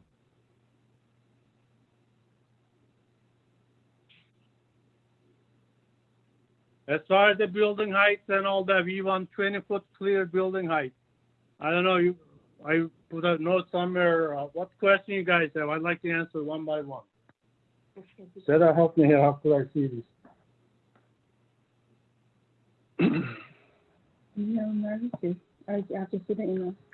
Nick, I think Okay, hold on. Just I want to. Email, what email? In the tank. As far as the holding tank, how do you know the septic tank is full or not? I will ask you questions, all of you. If you have a house on that road, all the houses are septic. I have a house there, septic tank. When the water's not going and I go call the company, they come and pump it up. And as far as the chemical, there's a 2,000-gallon tank. That entire shop never gonna have more than 50, 60-gallon total chemical. These are bottom paint or some topside paint and vice versa. Maybe 5-gallon polyester resin, 5-gallon epoxy resin. This is not a chemical plant. A 1,000-gallon tank or a 2,000-gallon tank? I thought it was a 2,000-gallon tank. 2000. That's why I'm saying we are having 2,000 or 1,000. I don't know what the Seamus proposed. It's 2,000-gallon tank. I am trying to make a point out is the whole entire shop, entire facility not going to have more than 50 or 60-gallon chemicals. These chemicals are bottom paint, 5-gallon polyester resin or 10-gallon, or 5-gallon epoxy and some solvents or some paint solvent. Where that gonna go? Even a spill not gonna hit the drain hole. If you dump 5-gallon bottom paint, not gonna go to reach to drain plug. And we are proposing 5,000 gallon, 2,000 gallon holding tank. Hold on. We are trying to get something here. Let's close this. Sorry. So, But then how do you know when the tank has to be pumped? so to clarify, just to help Nick a little bit, so as long as he's not rinsing boats or anything in the repair shop, there is very limited opportunity for anything to be collected in the holding tank. So as he monitors it, so say he has some chemicals in the repair shop that are collected in the floor drain, and he monitors that for the first 4 months, 3 months, 4 months, 6 months to see as it's filling in the tank. He'll have a good idea of whether it needs to be quarterly, whether it needs to be annually, semi-annually. We oversized the tank deliberately. It was originally 1,000 gallon. We talked to a contractor. He said, "Why don't you just make it 2,000? It's the price is minimal, but he can pump it. He can monitor it up to 1,000 gallons and then pump it out. And as long as he's not as long as he's not rinsing a lot of boats or using not a lot of water in the repair shop, that will hardly fill. So that's kind of what I meant by at the beginning when he has to monitor it. I think there's plenty of wiggle room in the tank capacity to allow for monitoring for the first quarter or 4 months, 6 months to see how much of the tank fills over time, because it will, as long as it's not washing in there or rinsing in there, I should say, that tank is not going to fill up very fast. So you're really going to monitor it by use of or loss of chemicals or use of chemicals. That and inspecting it, having somebody come out to inspect it to see, Can I make a comment? I'm sorry, Nick? Can I make a comment on that tank level? Yes. We have a gas station business. We will check the tanks daily. We can look at how much fuel you have, how much you don't have it. You could do the same thing on this tank. I'm sure there's got to be some cover on it. Manual look at it, and you could easily know what kind of salt water you use or what you have. I don't think any chemical gonna go in this tank. If anything, maybe drop down some dust or something, maybe gonna go some portion of it. By mistake, even if I emptied entire shop chemicals, so 50, 60 gallons probably is gonna stay on the half of them on the floor, maybe 10 gallon gonna go to the tank. Okay. I mean, this is everything you guys talking about, total exaggerating. This is a industrial lot. That's the reason we bought it. We got the permit from the Kevin Quinn, all staff, Diane Glenn-Bexley, and what's the other lady? Everybody knows the whole story of this. And there is another shop on the street doing it actively right now, Bruce Avery's place. There's another place, Peter Legno's place, on the top of the water source. There's a huge buildings. What air filtration you guys talking about? I don't see in Eastern Connecticut here is any air filtration system, any shop, any marina, any industrial building. Okay. Small boat repair shop. I've been doing last 30 years. I've been all marinas. I've been last 20 years in Fort Rachel Marina. I am at the Noank Shipyard right now. I am occupying 5,500 square foot building. You guys see any mess when you guys driving by? Every marina has marine repair, boat repair shop, paint booth, each one of them. Even worse, they do send more toxic is the bottom paint. Most of them have some stainless Tossler vacuum systems.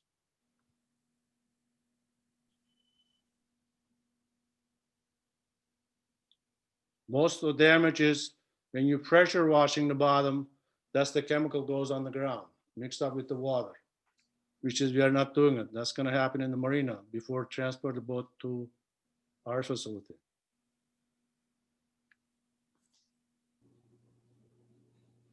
Is that Mr. Chairman, could I make a motion, please? a motion? Yes, I would like to delay this till the next meeting, please. all right. You think we'll have different answers or? I would just like, I'm less certain at this point, to tell you the truth. All right, well, that's Any what I would. question? Hmm? Any question you guys as a property owner, and I'm in this business long enough, I could answer any question you have. Well, what, you're not happy then, Mike, with the input we've got? I would like it to be more clear. Okay, I'm not trying, I just would like it more clear. I heard that how you empty a septic tank is by waiting until it's that's a whole different thing, because overflowing or filled or something. it doesn't overflow, that's a different Well, but type of I system. would like clearer answers. All right, If someone wants to second that or not, whatever. well, I don't know that we need a motion. I think we can hold off and. I'll withdraw that then. I would like to clarify for the owner, by the way, I don't know if he missed it or What? not, about the air filtration, just so he understands, is that we have, that if it's in an existing marina, we would have no qualms with this, is that the permit process would do for just fine, and we understood that just fine. And that is industrial use, and we understand that. The difference here is that we're adding industrial use directly across the street from an already existing residential area. So it just adds an extra problem that we have. So that's the only issue we have with that. So typically you wouldn't have any special air filtration or anything like that, or any need of it. This is just a concern that we have because this is a special situation. I do want to ask about any kind of vacuum system. Is that completely internal in the building, or is there something Yes. that's external? Every chemicals, I wonder anybody hear me? You guys hearing me?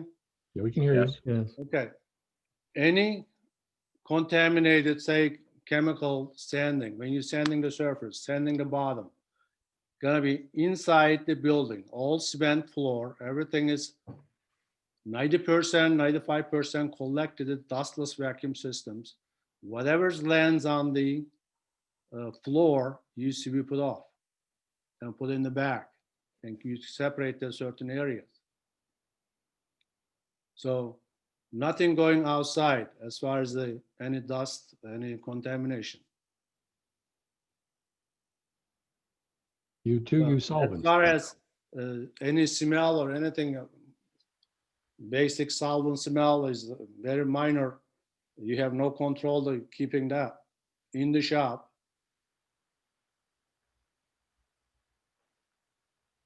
I wonder, any of you guys been any marina shops? I'm sure you guys have a boats, or you've been through the marinas. Yes, we have, Nick. I mean, the issue is exactly what Hal said, though. It's a different situation. This is a different building. This is not an existing building. And we actually just had these questions, and they don't seem to be part of the application.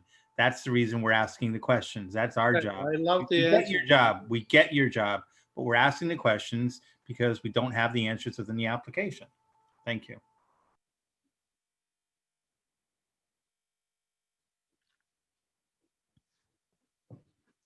Well, I think, I don't know if you're supposed to answer those.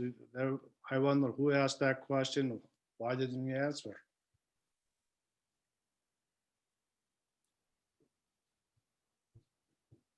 I think we should probably have a professional response from the engineering people that submitted the application.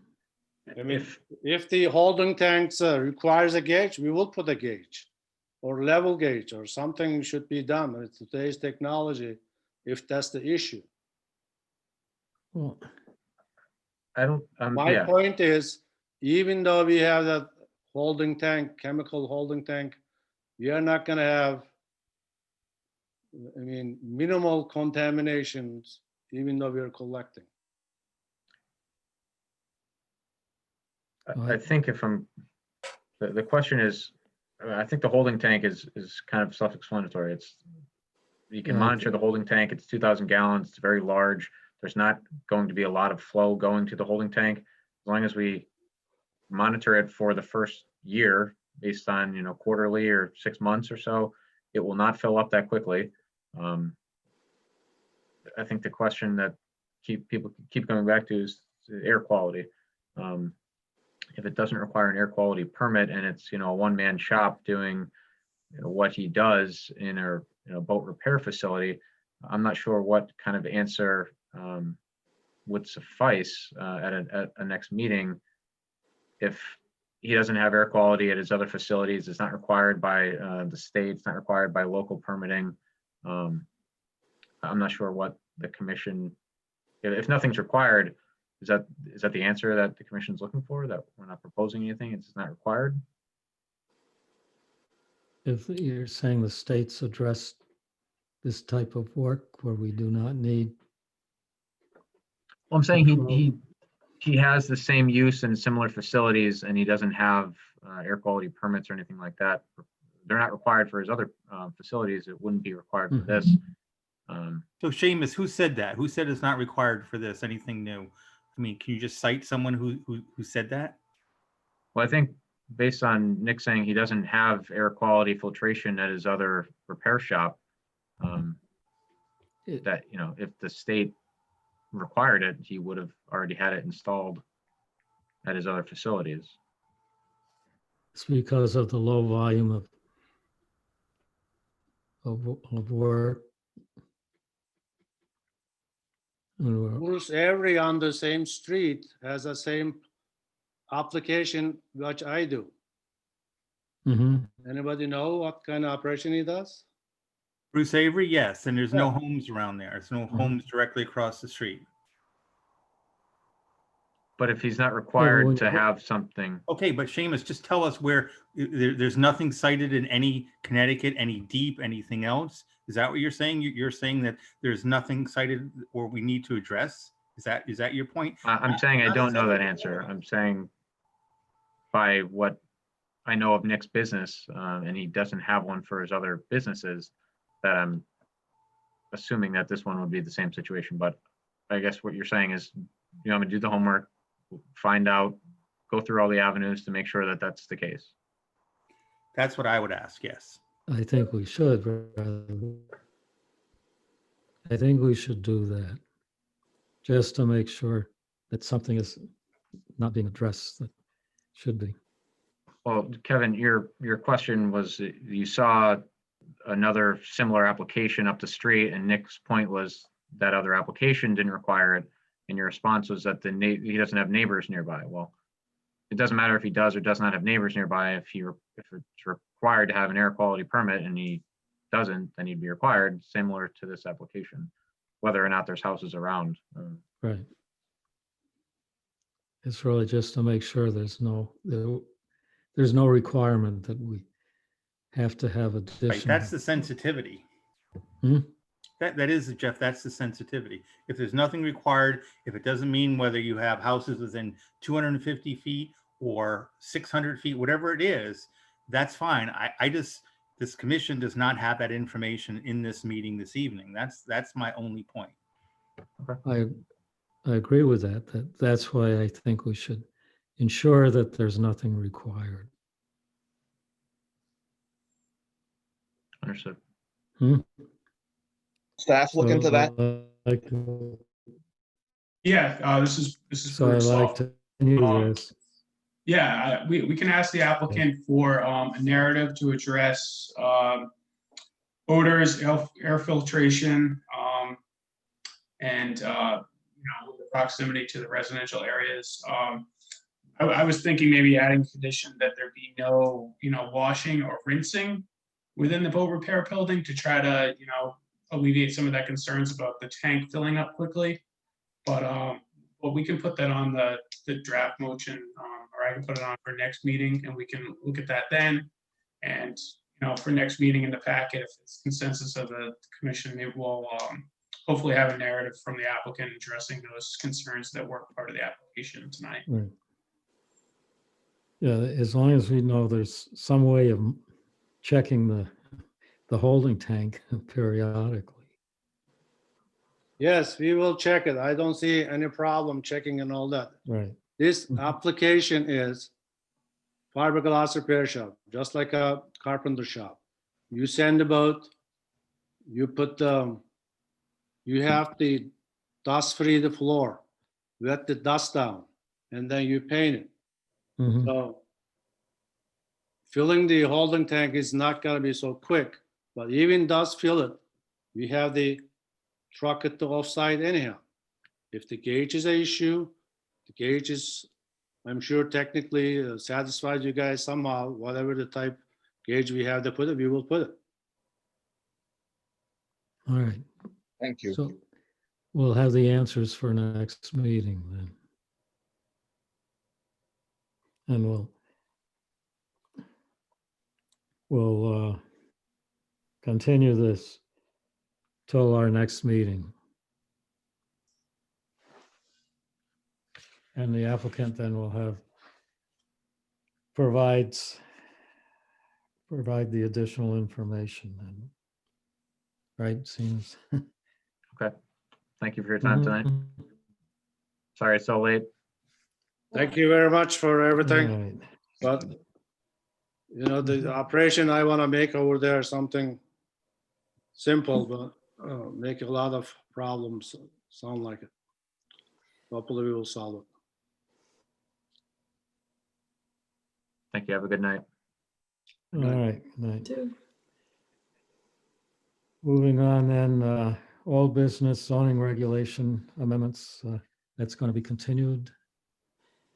You don't want to do it tonight? No, Diane is out sick today, and she really is the author of all this. So yeah, I'd like to continue it to the next meeting. So we'll continue that to the next meeting. New business, new applications. We do have two new applications. We have a site plan application for Triton Square Apartments, the former Sealy School. And we also have an application for the Groton Middle School sign down at the entrance to Sutton Park. Mm-hmm. Okay. Referrals, we have none. Election of officers. I guess that comes up. So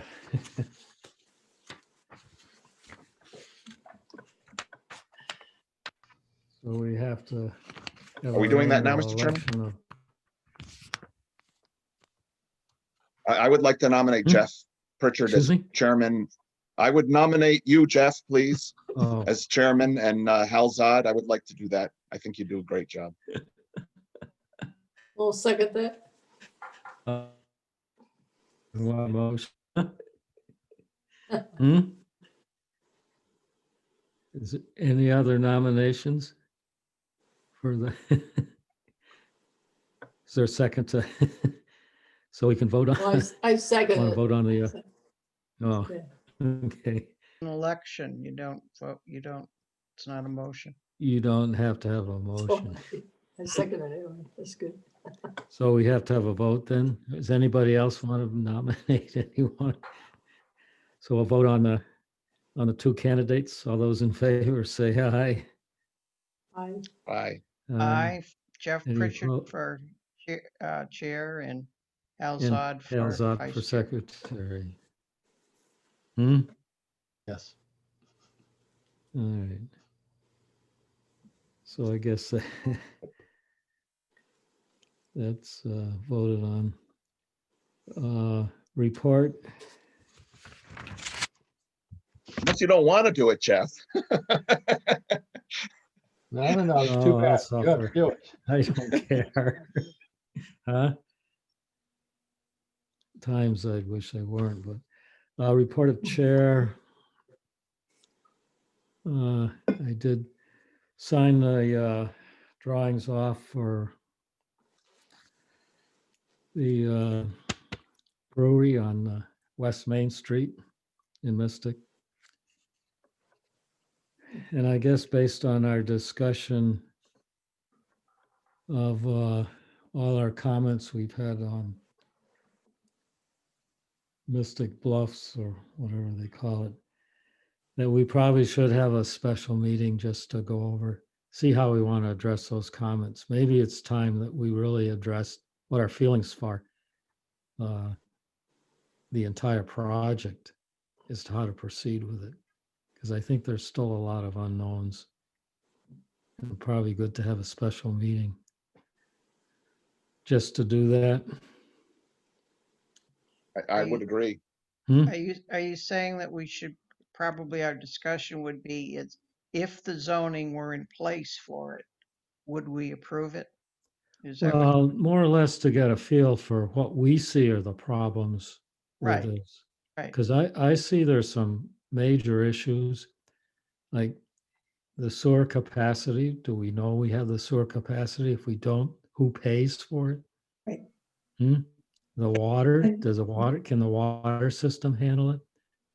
Right, and I think we the can have the density, what's the density do to the region? Is that realistic? And the building heights? We don't want Co-op City in Mystic. It won't be This co-op isn't the city. Bronx. Well, huh? yeah. I don't No, think no, it's so I agree with you, Jeff, too. I think we should address it. I think we should So- also address the process. So for instance, when people come with Oh. public comment, how are we addressing that? Kara takes the notes. Here's who takes a look at that. And then we come back and just show people our process. So people see that type of collaboration as a very positive one, that they stood up multiple times, in fact, and we listened to them or we adapted what our thoughts were. I think that's very important. But I think we have to understand the process too. We do. And how we want to address it. And I think we get fed a little bit of information here and there, and then it changes, and not too sure whether things are going in a reasonable direction. Right, and the scale So- of this, I think, demands it right now that process be ironclad if possible. Yes. No, That's all. Would it be possible, Deb, to have Kara try to summarize these concerns that are raised by the public? So And then actually, we can address them yeah, within ourselves. we've actually had an internal discussion about putting together a frequently asked questions sheet based on the questions that you are receiving, the ones that we're receiving, the ones that council's receiving. So yeah, we definitely do need to do that.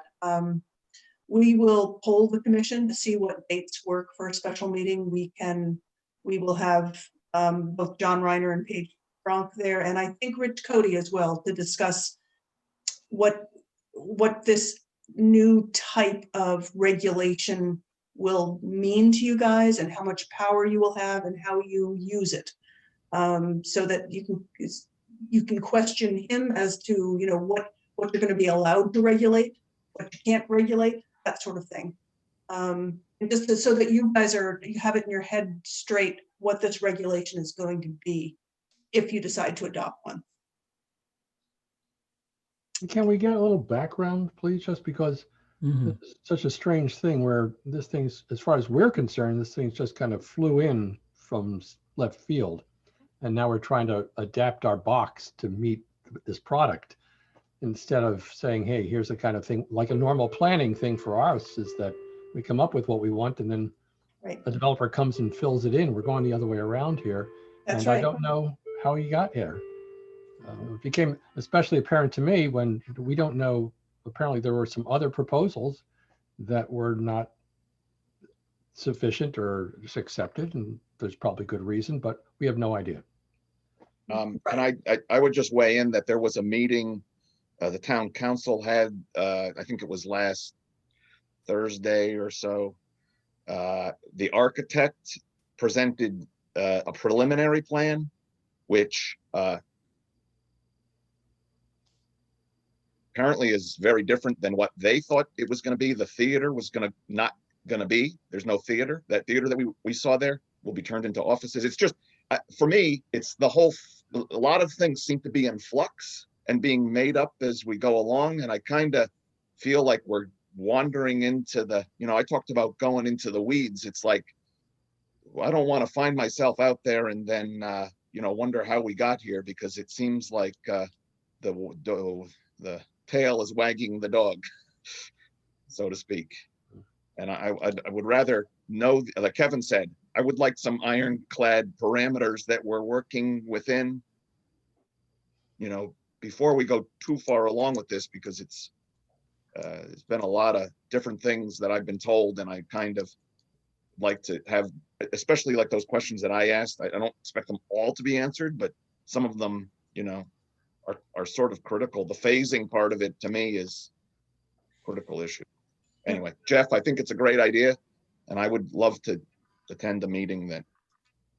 Oh, I think because I don't think you we could could get build some this answers. thing all at once. It would be a disaster. That you'd have to phase it in, Wow. and what gets phased in, and then you could go from there. But you couldn't just build. Wow. And dumping 930 931 apartments on the market in one way. day would be a disaster for this town, and it would be a disaster for everybody, I would think. But I don't know. It's not acceptable. I don't think Well, it's acceptable. They weren't proposing that. That was right up I had front heard there. it when we were on our site walk. I heard that there were no phasing. Oh, no, I asked that question and I was told. Oh, I thought that I specifically. heard not. So No, But you know what, even if that's what they say, you guys are in charge. You know what, you want it phased, put that in the regulation. Well, That the thing would is be- that I think that when I must have misheard, but so that's why I would like to be in a meeting where the voices are recorded, or if my questions that I asked could be responded to in writing or formally in some way, not on the phone. I really didn't. That's the reason I didn't call John back. I would like those answered so that the people on Boulder Court can hear the answers, and that the people, who are concerned or not, anyone can hear the answers. But I think we need to go deeper than just answering those questions and have a feel what we would think if a developer is going to develop it as apartments, how that would work and what are the limits, on buildings and density and all that other stuff. Well, I mean, not even to be. We're at 931 today. I don't know what. Maybe we could come back in a month and it would be 1100. I don't know. No, what is the that's- upper limit? That's what I think's part of the No. problem. That's why I think we need a special meeting to try to address Yeah. what Good. we think Okay. is realistic. Well, am I glad that we're not talking about all these zoning regs now, because I'm No. exhausted. I'm No, going to submit it's- my comments that I have for the zoning regulations to you, Deb, or to Diane, Sure. because I have some here, and I think it would probably speed things up if I know, at least I'll do that, so that people can look at them before the meeting, and then it'll make maybe the next meeting go a little faster. Sure, that sounds fine. I just wanted to clarify the meeting that happened last week at the council. Yes, it's part of the Mystic Ed Center, but it's like a separate project where they're evaluating what to do with the Pratt building, and that's, Wow. yeah. I mean, if That's anybody what the watches that presentation meeting, was. you'll be quite surprised at the amount of work that has to go into that building to bring it back to where they want it to be. The entire brick facade has to be replaced. I don't believe that the roof is any good. The theater is going away. Well, at least that's this plan. They weren't quite sure because it drastically affects parking, whether there's a theater there or not. You should watch it if you have the time or the interest, but this is Does Fitch Middle bouncing School, ball. does Fitch Middle School have an auditorium? Yes, it does. Hmm. Smaller. Yeah, that's okay. Maybe we don't need 2 auditoriums. Well, that was discussed in this meeting and would probably be a better location as well, Yeah. But then, I don't know, the pool has got to be drastically changed because they want the pool to be a shallow and deep So I don't even know if the pool Oh. works anymore. I think it's worth watching that presentation, what the architect thinks, because it makes me wonder just what, I don't know how much, it just makes me wonder. 'Cause I wonder about a lot of things. No, it's good to do that. So that's why I think we need a special meeting just to Okay. try to get this under control. All right. So report of commission, does anyone have anything else to add? I thought the meeting would be about half an hour tonight, not this long. Are there any other commissioners have anything to report? Just to put on the record, those Pleasant Valley apartments still do not have a path that takes you down. And it's looking very close to being finished. We have a plan in the office and we're not giving any COs until we have a path. Okay, just want to make sure we all agree with that. Because his wife will kill him if there is no path. And it's looking really like they're wrapping it up, so. They're not, third building does not have a CO. Okay, thank you much. Anybody else have anything? Report of staff? The only thing I have is to let you guys know that this is Kara's last meeting. She is moving on to Ledge Light Health District as an environmental technician. Oh, wow. Oh, she could answer our air control, but she. Right, exactly. Put it right where with you, She'll be Carrie. back. Yeah, there you go. Thank you, everyone. It's been an honor. We'll miss you, Kara. Yeah, thank you very Good much. luck on your new Thank you. Done a I great job. appreciate it. Yep. Good work. Thank you, Barbara. Does this mean, Deb, you're going to have to type now? Yeah. Oh. Oh. Any other report of staff items? No. No? So who's the replacement? It's the position's been advertised. It closes this Friday. Mhm. So There'll be we're a new hoping, position? yeah, within maybe 4 or 5 weeks, we should have somebody else on board. Mhm. Be tough to keep us under control. Okay, if nobody has anything else, make a motion for adjournment. Is there a second? Second. Moved and seconded. Oh. So my half hour forecast is off by 2 hours. Oh, sorry. Sorry. Well, we got a lot of good input, I think. All right. Good night, everyone. Good night. Night. Night, everyone. Bye. Night, Thanks, Kara. Kara.